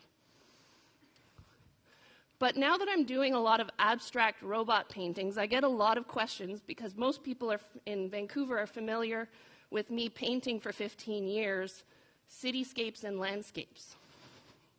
This is one of my cityscapes. It's inside the Granville Market in Vancouver. It's a 36-inch by 36-inch on canvas. And to me, there's actually a lot of similarities to what I'm doing by hand to what I'm doing with the robot. One thing when I'm painting is I like discrete colors. So I like when no other color touches or mixes with another color on the canvas. So one of the things I get the robot to do is before it goes to get the next color, it actually cleans the brush. It'll do a clean cycle 3 times, and it'll let the paint dry for 5 minutes. So that's how I get very vivid individual colors when the robot's painting. The other thing I noticed is when I fill in a space with paint, I'm usually painting with parallel lines. So you'll notice on this abstract painting, wherever the robot has painted with a color, they're all parallel. Another thing I thought about was, as an artist, when I'm painting, I have a wrist, an elbow, and a shoulder. So my tendency is to paint curves, not straight lines. So anytime it picks 2 points, it will always connect it with a curve. So here's some very early robot paintings. I call them robot mistakes. But essentially, each time I did one of these paintings, I learned something from it. So the very first 2 are interesting because they made me change how I mentioned before that I painted curves. So this would be in the XY plane. I'm always connecting 2 dots with a curve. What's happening in the very first painting is the brush is acting very unpredictably. It's actually smashing into the page. And when a brush comes down, unlike a tool if you were machining, it splays, and because it then gets dragged across, it ended up swirling and not doing what I had expected it to do. On the second one, you can tell where the beginning of every brush stroke is because there's a splat and then it goes across. I didn't like these, and I thought about how do I paint. When I'm painting, I delicately put the brush down and then draw the line. So I made not only the robot come down in a curve to draw a curve, but now it also comes in a Z curve as well. So there's quite a bit of code to make it come in gently. The third one with these rectangles, I had an idea, well, why don't I just draw a rectangle and fill in the shape?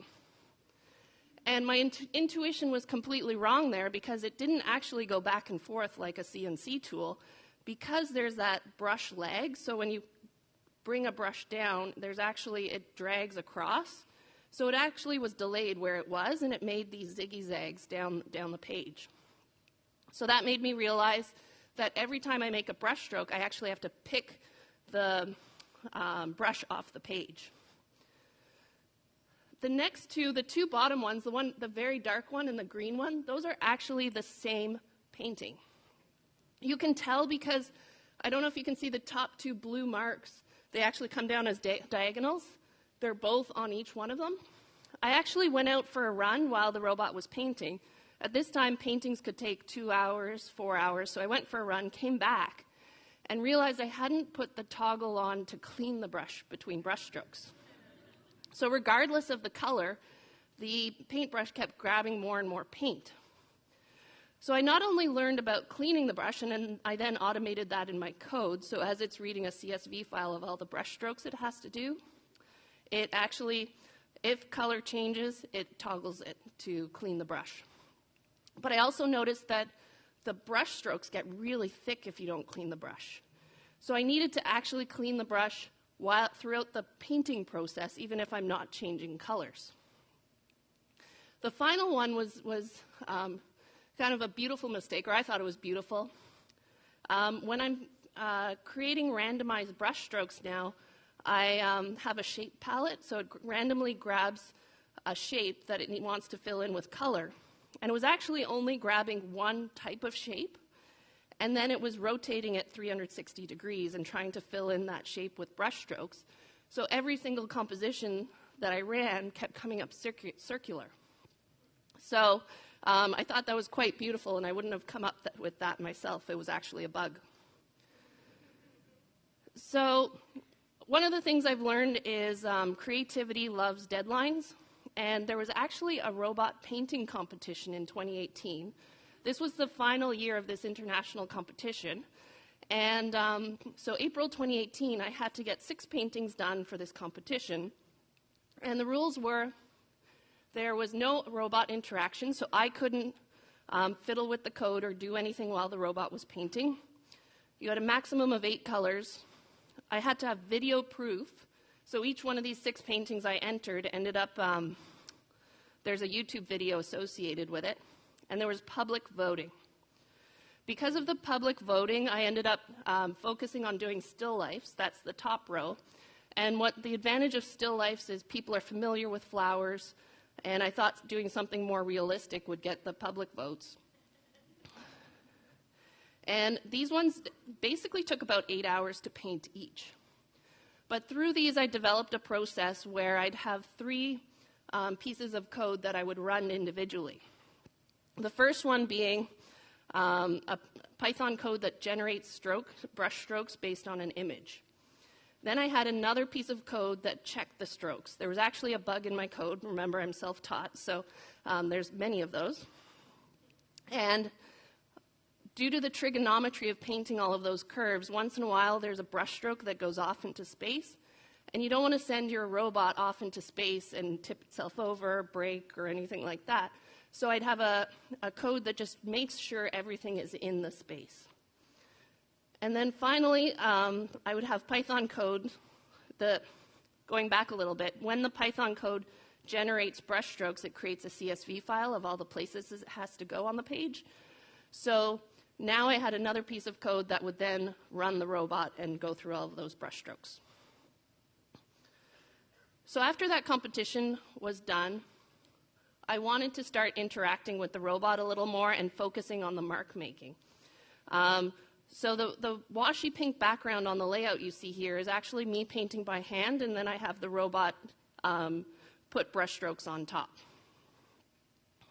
So I came up with these 9 paintings. They're all hard-coded paintings, and just by luck, they ended up working out nicely, and I'll come back to these paintings in a moment. I then took a break from programming the robot because I really wanted to learn machine learning. I had an intuition that I wanted the robot to start making decisions about what brushstrokes it was doing rather than just being random brushstrokes on a page. So I took very similar code and created these geometric abstracts, but rather than the robot sparsely filling in the space, the computer would, or the Python code would then give me JPEGs that I would then paint by hand. I would use a classifier, a TensorFlow classifier that I then trained on my preferences to tell me which one was the best, or a good versus ugly. So here's a series of machine learning abstracts that I created. What I did after I started painting these is I realized I could title the paintings based on the untrained classifier. So some of the paintings here, I can see shipping container, envelope, rubber eraser, Christmas stocking, and it was really interesting to start seeing, even though these were abstract paintings and not representing anything, what the computer thought it saw in there. So I've painted hundreds of these. And what was really fun was they ended up getting some traction in the AI art world, and I got to do a number of shows with them. And I think what allowed me to do that was I was doing something different with paint, whereas a lot of the AI artists were working digitally. So I was bringing something different to the table. So I got to show these at NeurIPS in Montreal, at Zurich at the Women in Data Science conference. Google called me because I was using the TensorFlow classifier, and they featured me on their Instagram. And they're currently also being shown at an interior design shop in Vancouver. But I was still on my research into AI, not using the robot, but using Python. And I wanted to learn about GANs. And when I first heard about them, I wasn't interested because you probably have heard of or seen the style of Van Gogh, Starry Night, put on your dog's photo. That really didn't appeal to me, so that's why I probably stayed away from GANs. But what I was thinking about was I have this really interesting data set from years of painting where I have the photograph and the painting. So I have an aligned data set. Well, after some digging, I found that there was actually a GAN called a cycle GAN that I could use, and I could train the algorithm to look at the photo and then look at my painting and train it that way to then create new paintings from photos. I then paired this with a classifier and went through all of my photos from all of my travels, all of my iPhone photos, and started sorting through to find what looked most like my paintings and then apply this style to it. So on the first picture on the left, you can see those are my paired data sets. So those are some of my cityscape paintings paired beside the photo that was used as reference. And then on the right, you can see the first image was actually an input photo, and the computer chose it because it was most similar to some of my other paintings. The second row is actually the algorithm trying to make it look like one of my paintings. And what I thought was beautiful, or that's easy to catch, is I always do my underpainting in red, and I sign in the corner in red. And so it made those red marks in the corner. And then finally, I would then have fun painting them by hand. And you can see things like the street in the top one. It's a image of Sicily. I did an art residency there. Because I have so many seascapes as well, it actually turned the road blue, and then I just copied that and painted it blue. So I kept playing with GANs. Another thing I was doing was generating abstract images, and then I wanted to see if the robot could paint it. And then another one I did, I saw the project, This Person Does Not Exist, and I basically took that idea, took that code off GitHub, and pumped in all of my travel photos, and I tried to keep them similar, so I put in my Italian cityscapes I have photographs of, and got the computer to generate new cityscapes. And they're so beautiful to me because they take features from different places you've been and merge them all together. They're even more fun to paint because you're spending so much time looking at them, and when you start seeing that, well, this door doesn't align with this window, or this road doesn't come together. So the top two here are actually the digital images that my computer created, and below them are hand paintings that I used the GAN as a source. I wanted to share one more still life series. Now, I mentioned before I was using code that collaged shapes. Well, I wanted to take that one step further now that I've seen a GAN, and I wrote some Python code to, instead of collaging shapes, let's collage vases and flowers. But now I have to add rules. If you place a vase, a flower can only go on top of that. And you always have to have a horizontal table, but you can have angles in the background. So the first set of images on the left are collages that my code created.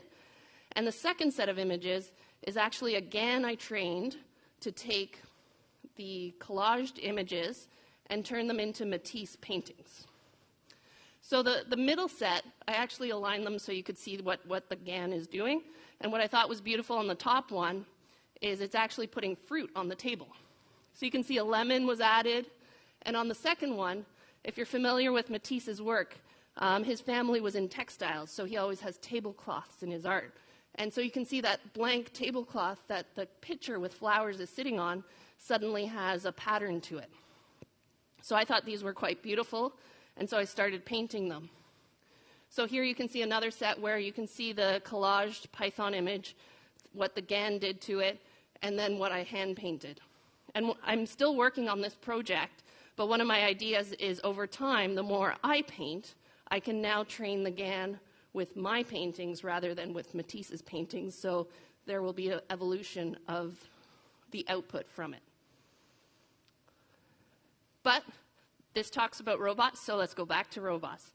While I was working on the projects, all those other projects, those 9 paintings I showed you earlier that were hard-coded, they got into a gallery, Seymour Art Gallery in Vancouver. 2 weeks before the show, the curator came to my studio and wanted to see the robot work. She loved it and wanted the robot to come to the opening night 2 weeks later. Now, those were hard-coded paintings, and by luck, I happened to like them enough to frame them. Now I had to figure out, how do I get a robot into the studio, into the gallery, it's only worked in the studio, and have it paint predictably, and paint good ones all the time. Well, the stand I'm standing beside here, that was probably the easiest part, being a mechanical engineer. I wanted to invest in building a stand, but that forced me to do it quite quickly. So I built a stand that was gallery ready, but I also had to clean up the code, so I only had to do as few inputs as possible to get the robot to paint. And then I added a classifier to the code. The classifier let me pick what it was going to paint ahead of time and always make sure that it was painting something good. What was nice about that show was we already had the framed pieces on the wall, so anything that the robot painted in the gallery, I could then hide in the curator's studio. I then got calls for 2 more shows, fortunately a little more warning, a couple months, where anything the robot painted, we wanted to hang it on the wall immediately. And so that took a lot more time. That probably took the most time of all of my development, to make sure that everything that's on the wall looks cohesive together.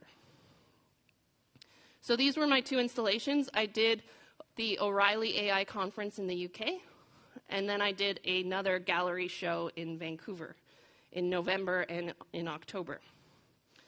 Now, I found at these two shows, a lot of people wanted to see, well, what's good and bad? What do you mean it's trained on your preferences? That's subjective. So I'm going to share that with you. So here's some classifier results. Earlier I mentioned that I have the code digitally create the painting before I paint it with the robot. So this is what I'm seeing. And these are little thumbnails of paintings that have scored highly.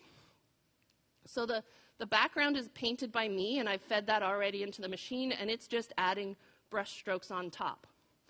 The one with the highest score that's on the top left, that thumbnail, you now see it painted in real life over here. And that was at the show, the robot actually painting it. Now you probably want to see what the bad ones look like. So here's what I've deemed bad when I'm going through all of the results. What's nice is because machine learning needs huge data sets, I just let the computer run, and it'll end up creating hundreds of thousands of images. And then I just say what I like and don't like, and then in the future when it creates, it'll classify it as either good or bad, and I have it save it that in the file name. So these ones are bad ones, and I agree. There's brown and navy brush strokes. It's completely covering the background. They're just not interesting to me. And I wouldn't use paint on them. So fast forward to today. Here's my latest robot. It's a 7 degree of freedom robot. It's definitely a lot slower to program, or a lot more challenging to program, because when you have 7 degrees of freedom, you can actually go to the same location in multiple ways. So sometimes the robot acts unpredictably, and definitely surprises me when it runs into things. And in these two pictures, what's also interesting is I'm currently trying to figure out how to get the biggest area filled. And at first, I wanted the robot to hold the pencil like it was holding, like a human would hold it, but then realized I couldn't get as much range as if I held it more upright. So I wanted to share some takeaways and tips of what I've been learning as I go through these projects. I've learned to start as small as possible, so I started with a cheap off-the-shelf robot. I would have loved if resources were unlimited, time was unlimited, I would want to build my own robot. That's just the mechanical engineering in me. But with the unknown of Python and coding, I decided that that was where I should spend my time. So I started small. Another thing is all of the projects I've showed you today actually have very similar coding philosophies, and it's just my evolution of learning and ideas and creativity. And I was actually talking to another artist recently, and she was making the same comment, how all of her AI projects are actually essentially the same code, just thought of differently. And how difficult that is as an artist, because people are familiar with one style of work and don't really understand why are you going off and doing something else, but they're the same thing to us. Make time to learn. It's definitely been a steep learning curve for me, and it's always challenging when I think I should be spending time to paint and get better at my craft, but I need to do this Python course to figure out, get new ideas of what to make. And that also goes into everything takes longer than expected, especially when using a robot. And a lot of those little paintings, by hand, you could do them quite quickly, but it does take longer with a robot. Personally, I find deadlines and rules are great for creativity because they make you focus and get things done right now. And then you can figure out ways to work with those rules to be more creative. Originally, I don't think I mentioned this at the beginning, but there's thousands of artists with open studios and who have studios in Vancouver, and they paint beautiful landscapes and cityscapes. And I was struggling to figure out how could I be different. I knew I had a different style that people are familiar with, but adding a robot into it definitely got me more shows and visibility for my art. And likewise, being a painter in the AI art world has been interesting because I'm bringing something different to the table again. And I currently work full-time, But I actually do these projects. I make 3 hours every day in the morning before I go to work on them.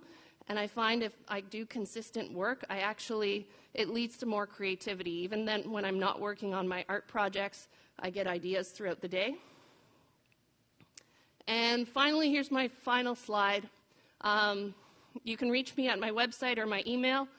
On my Twitter account, I like to post videos of my robots working.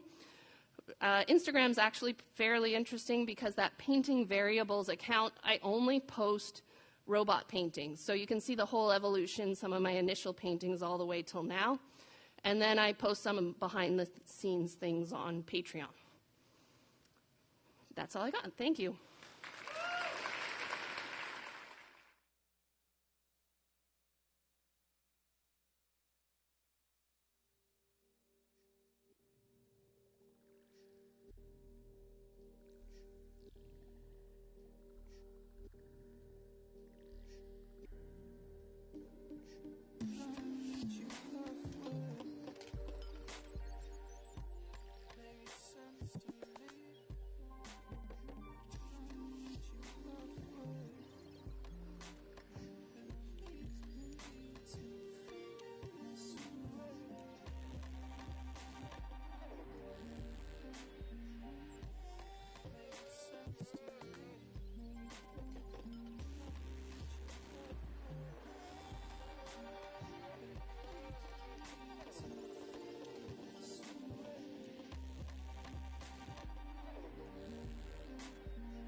Okay, hi folks. Welcome back for our final talk before lunch.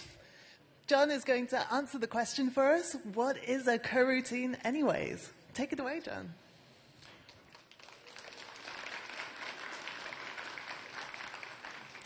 Hi folks, I'm John Reese. I'm a production engineer at Facebook.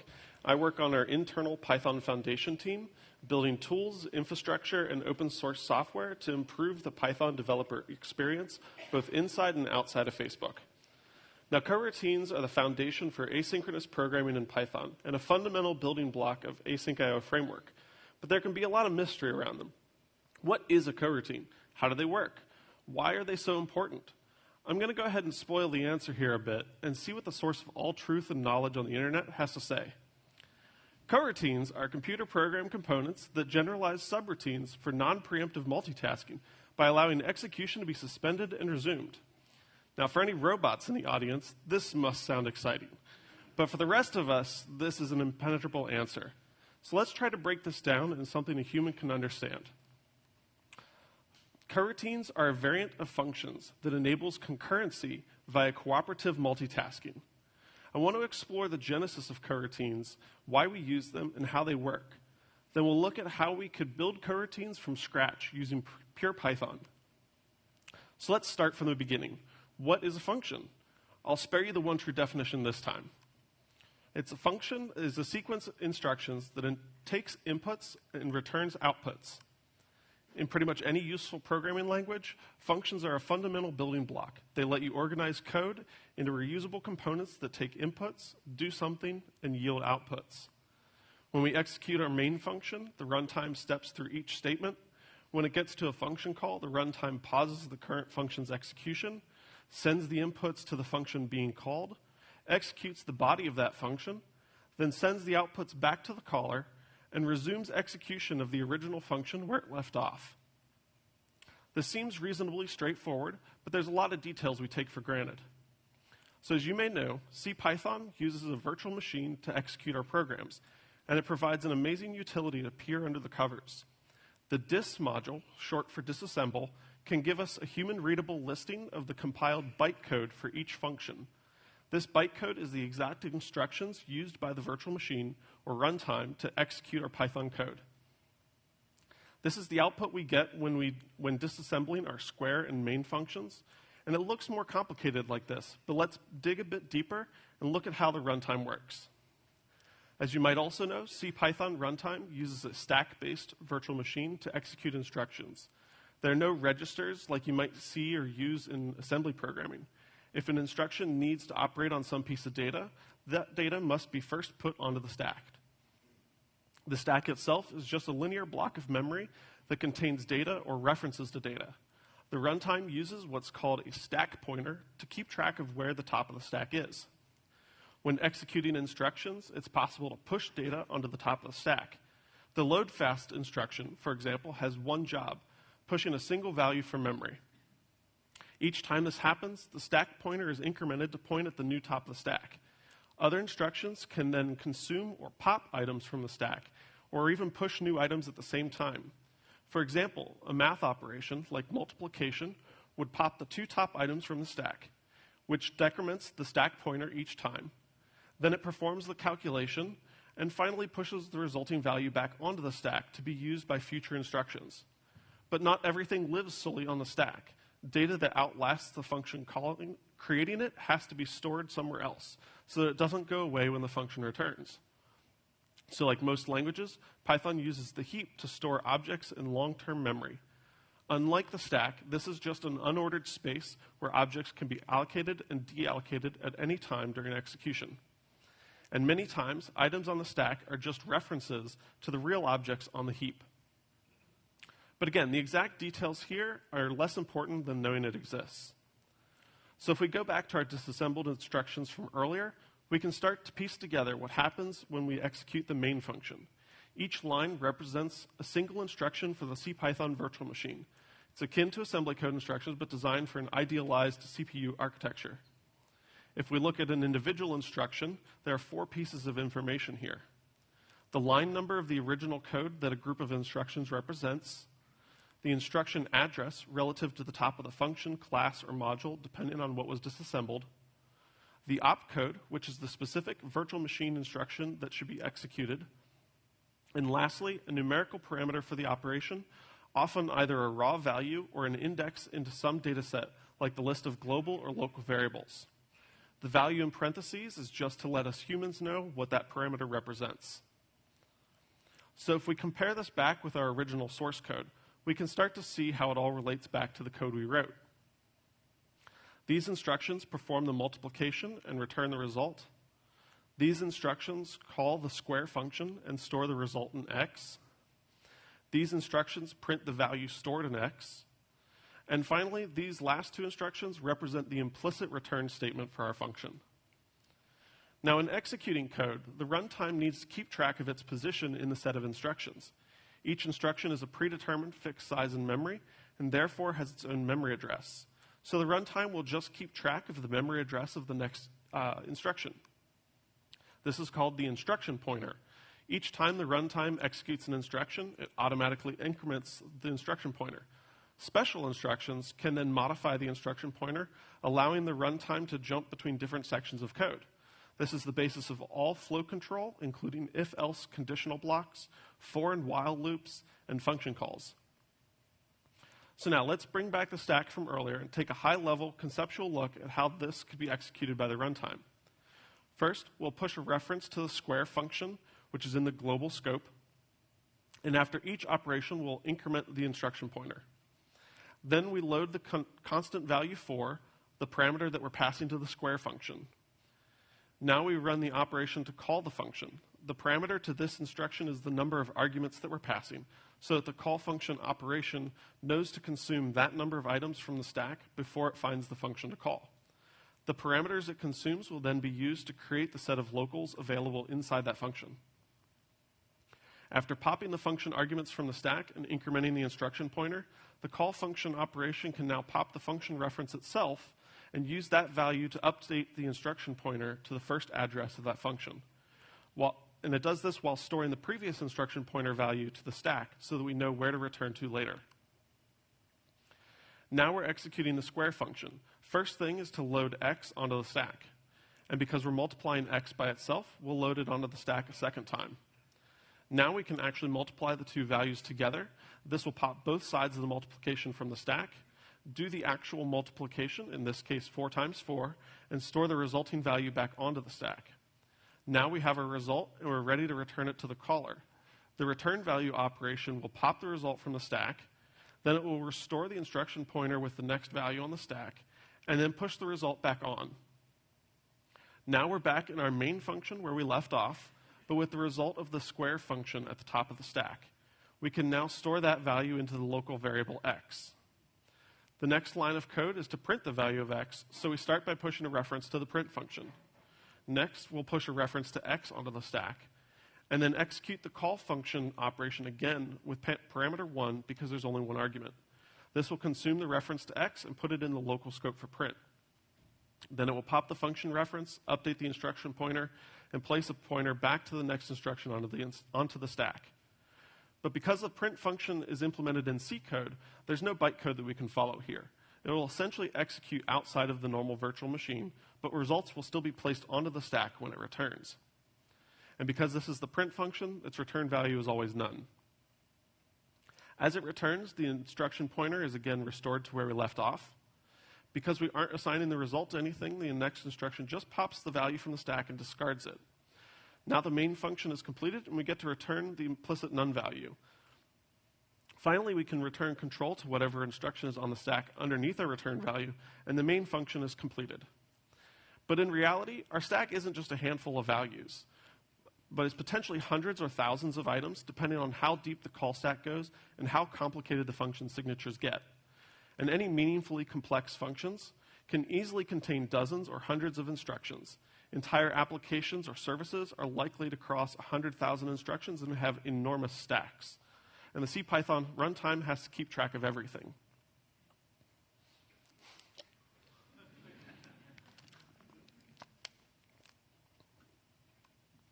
I think that's enough bytecode. So let's talk about concurrency. It's a simple idea and often gets conflated with other concepts. At the most basic level, concurrency is about executing multiple tasks. A task could be pretty much anything, but we'll represent it here with this bar, and imagine that we move from left to right as we execute the task. But no one has just one task. We have multiple tasks that we need to complete, often orders of magnitude more. The naive solution is to just process them in order. When one is finished, we start the next. If we have 4 tasks, then it takes 4 times as long as one task to finish them all. This is easy and this is simple, but this is not what concurrency looks like. For many real-world tasks, they also don't look like homogeneous blocks of computation. They look more like this, with big chunks of idle time spent waiting for something, like fetching data from disk or waiting on a network request. If we apply the naive method from before and execute them sequentially, we spend a lot of time idle, and it still takes us 4 times as long as a single task. Instead, if we can fully utilize the idle moments to begin executing other tasks, we can finish all 4 tasks in much less time. The more time we spend idle on any individual task, the more tasks we can overlap to save time. This is the core principle and goal of concurrency. Now, there are a few different strategies we can use for achieving concurrency. The obvious approach is to just have multiple workers. Each worker can then process one task at a time. One way to implement this is with multiprocessing, where each worker is its own process. This means each worker has its own CPython runtime, stack, heap, and compiled bytecode. If we want to process more tasks at once, we add more workers. There are some costs associated, of course. First and foremost is the duplicated memory used for each runtime. The second is that any communication between workers has to happen by serializing and deserializing across processes, adding extra work for each task. The plus side means that each worker is able to process their task in parallel, giving us higher potential utilization of multiple cores. This is called parallelism and is the younger, more popular sibling to concurrency. But while the overall throughput generally scales with the number of workers, each worker, and therefore each process, is still idle while a task is waiting on resources. So another alternative is to use threads for each worker rather than processes. With one thread, we can start from the same point as when using processes, but this time, as we add more workers, we only add a new call stack for each thread, reducing the duplication of the heap and bytecode. This also eliminates the need for serializing data between workers because now they all share the same pool of memory.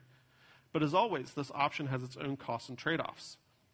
Due to the unique way that CPython was designed, with our good friend Gil, we can't run multiple threads of Python code at the same time. So all other threads have to sit idle and wait for their turn while the current thread is executing. On top of this, the runtime is in charge of scheduling threads, with no insight into what they're doing.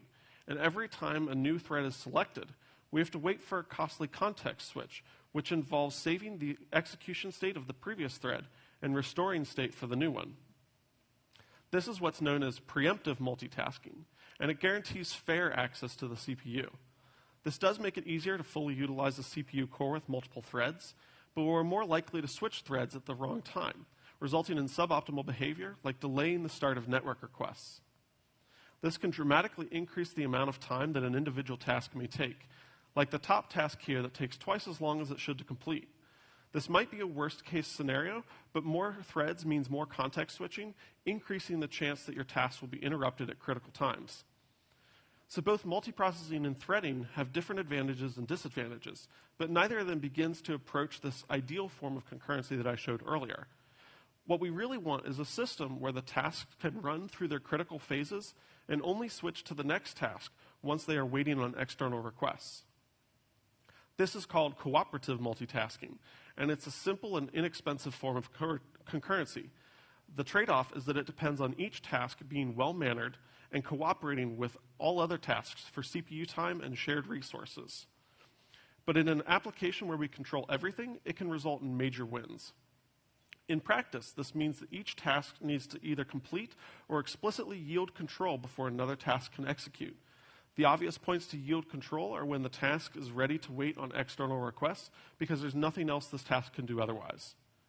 Once we get this level of control from our tasks, we can schedule them more optimally. We can make better use of our resources and run all of our tasks on one thread in one process. So we only need one shared stack of calls and one shared heap. So if we think about how to build cooperative tasks, we can come across a simple solution. We can build tasks that follow a simple pattern: make progress when possible, yield control when it's not, and eventually complete and return a value. If we wanted to implement this in Python, we might start with something like this. We can just execute the run method repeatedly and expect that it will either return or yield when it's most convenient for the individual task, and eventually set the ready attribute to true. At that point, we can check the result for the final value.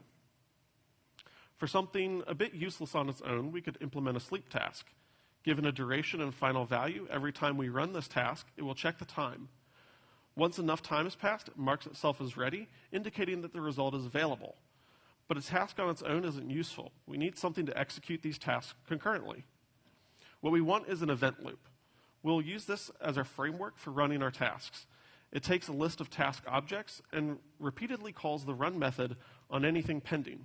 It cycles between each task in round robin as each task's run method returns. Once all tasks have marked themselves as completed, it returns a list of the final results. Now we can create a number of these tasks that sleep for a random amount of time. We can run these tasks on our basic event loop, and results will come back after the longest task is finished. And if we run 1,000 of these tasks, even this naive event loop is able to complete them in less time than it would have taken to spawn, run, and compile the results from 1,000 threads or processes. But this task implementation is lacking at best.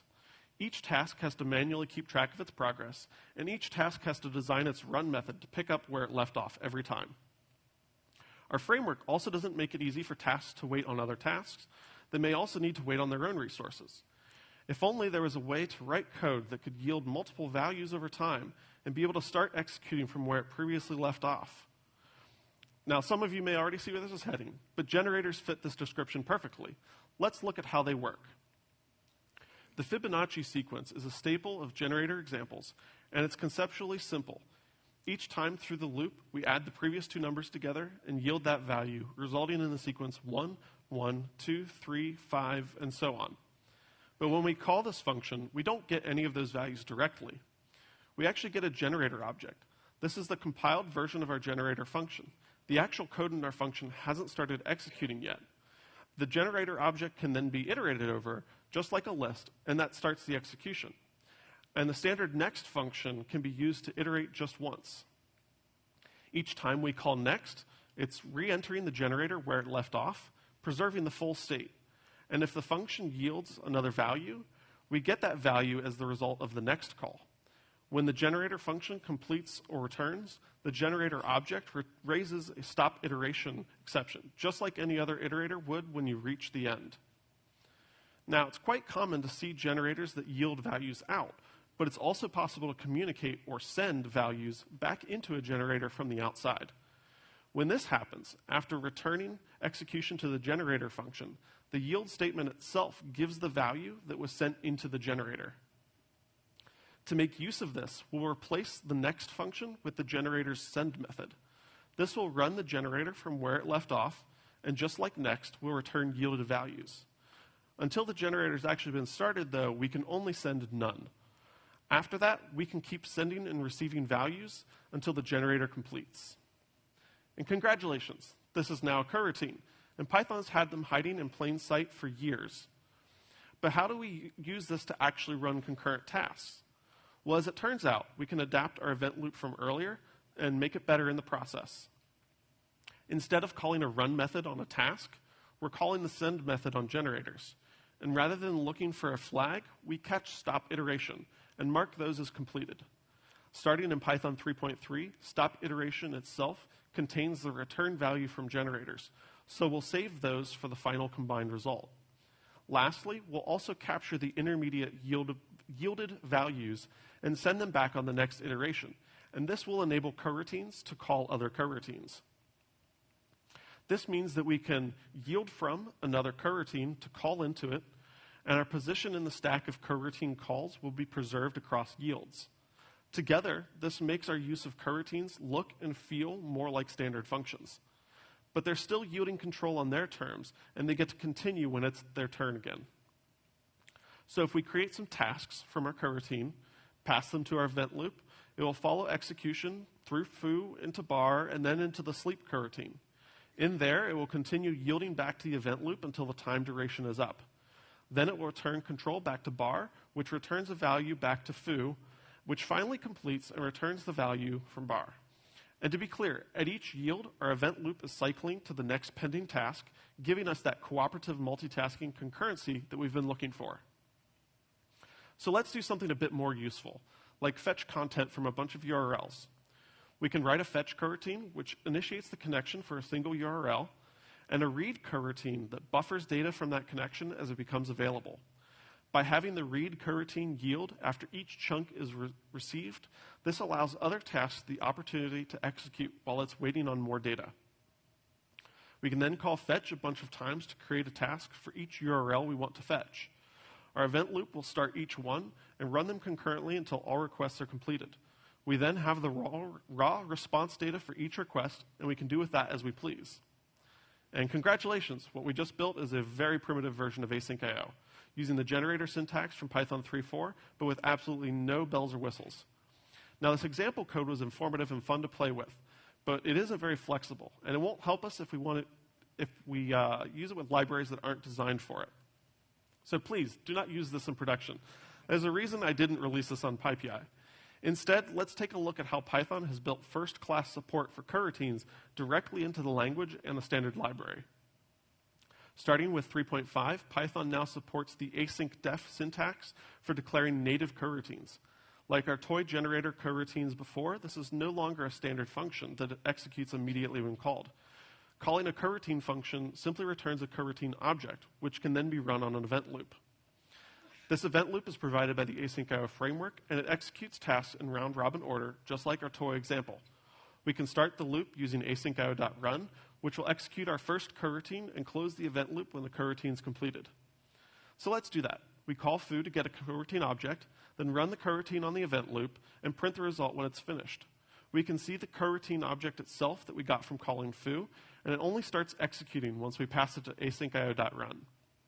Inside of coroutines, we have a new power available to us, the ability to await coroutines. This is similar to our use of yield from in our generator coroutines earlier, but even better. Async IO.sleep serves the same purpose as our sleep implementation earlier, but also provides a simpler way to yield control of the event loop by passing delay equals 0. So now our coroutines can call and await other coroutines. Coroutines will execute when awaited, and the return value is then given as the result of the await keyword and can be used or assigned as usual.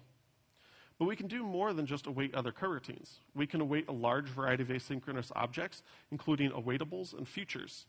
This flexibility makes it easier to bridge old-style synchronous libraries with async codebases. And it also provides us with more expressive forms of building concurrency into our applications. But we want to run many things concurrently. If we just await things one after another, there is no concurrency. Instead, we want to use the special async IO.gather helper. This takes a number of futures, coroutines, or awaitables, runs them concurrently on the event loop, and returns the results in the same order. This is the direct async IO equivalent of the wait function that we built earlier for our generator coroutines. We also have language support for asynchronous iterables and context managers. Async iterables are just like standard iterables, but use a coroutine for fetching the next item. Similarly, async context managers use coroutines for entering and exiting the contexts. Lastly, we have support for asynchronous generators. These build on top of generators and coroutines to give us, you guessed it, more generators. These are de facto async iterables, though, which makes them fantastically useful for building expressive async interfaces without sacrificing on readability or maintainability. So let's put this all together and build URL fetching in async IO. Here, we implement fetching a single URL using AIO HTTP.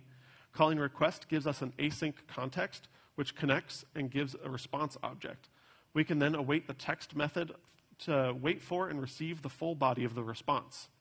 From our main coroutine, we can call fetch for each URL, giving us a list of coroutine objects. We can then pass those to async IO.gather, which will execute each one as a concurrent task. Then we can take the results from awaiting the gather and print the responses to the console. When we execute this with async IO.run, we can then see the results, match the results that we got with our generator coroutines and custom event loop.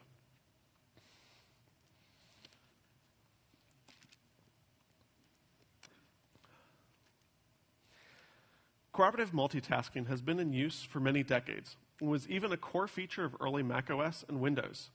Coroutines have been an evolving feature of the Python language for well over a decade. Async.io as a framework has been around in some form for over 6 years. None of it is magic. Everything we see is the result of iterative design and development, building on top of previous features or abstractions, always learning from previous lessons. It just takes a bit of curiosity to peel back the onion, decipher the motivations, and understand how and why each decision was made, and how that influences the future. We stand on the shoulders of giants. If you enjoyed any part of this talk, you'll enjoy these PEPs. They are surprisingly readable. And if you're already familiar with coroutines or Async.io, I bet you'll learn something that will help you or influence the decisions you make in the future. And if you'd like to play with any of the example code or get a copy of the slides, they're available on my GitHub repo. Feel free to catch me outside, and I'll be happy to answer questions or dig even deeper on these topics. Maybe next time you see somebody working with Async.io, you can finally say, "It's a coroutine. I know this." Thank you.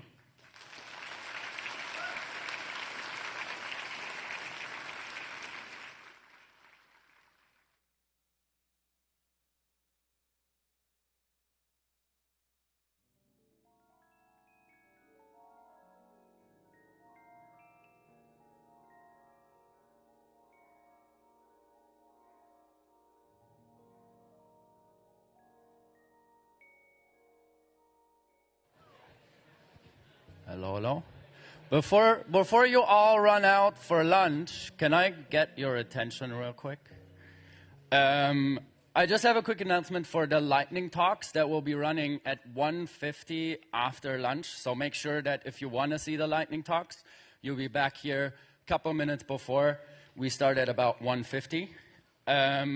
For the lightning talks, we have, and sorry if I butcher any of these names, Ashley Wetter, Anne de Van Song, Ashley de Simone, Wei Han Liao, and then I lost it, Katie McLaughlin, Thursday Brahm, and Seth Leonard. If you all could just post your slides in Slack to Lorena by 1:30, that would be great. We'll check all the slides before we can actually show them. If you have any questions, there is a Lightning Talks Slack channel. You can basically ask questions there, and Lorena will answer those. A couple of sort of announcements just before you head out. We had a couple of people say that it's in the door areas. It gets a little bit loud when people come in and out. So I'd ask you to either be very cautious of that and try and be quiet when you come in, close the doors fairly quickly, or go up on the balcony if you're coming in late, because that's just a little bit less disruptive. We'll have snacks, afternoon snacks again, so feel free to go downstairs in the snacks area or up here where we have a couple of snacks as well. And open spaces. If you haven't realized or haven't checked out the schedule, head out, check out the schedule. Open spaces are going to run in the afternoon as well. And that's all I have. Enjoy your lunch. See you back here at 1:50.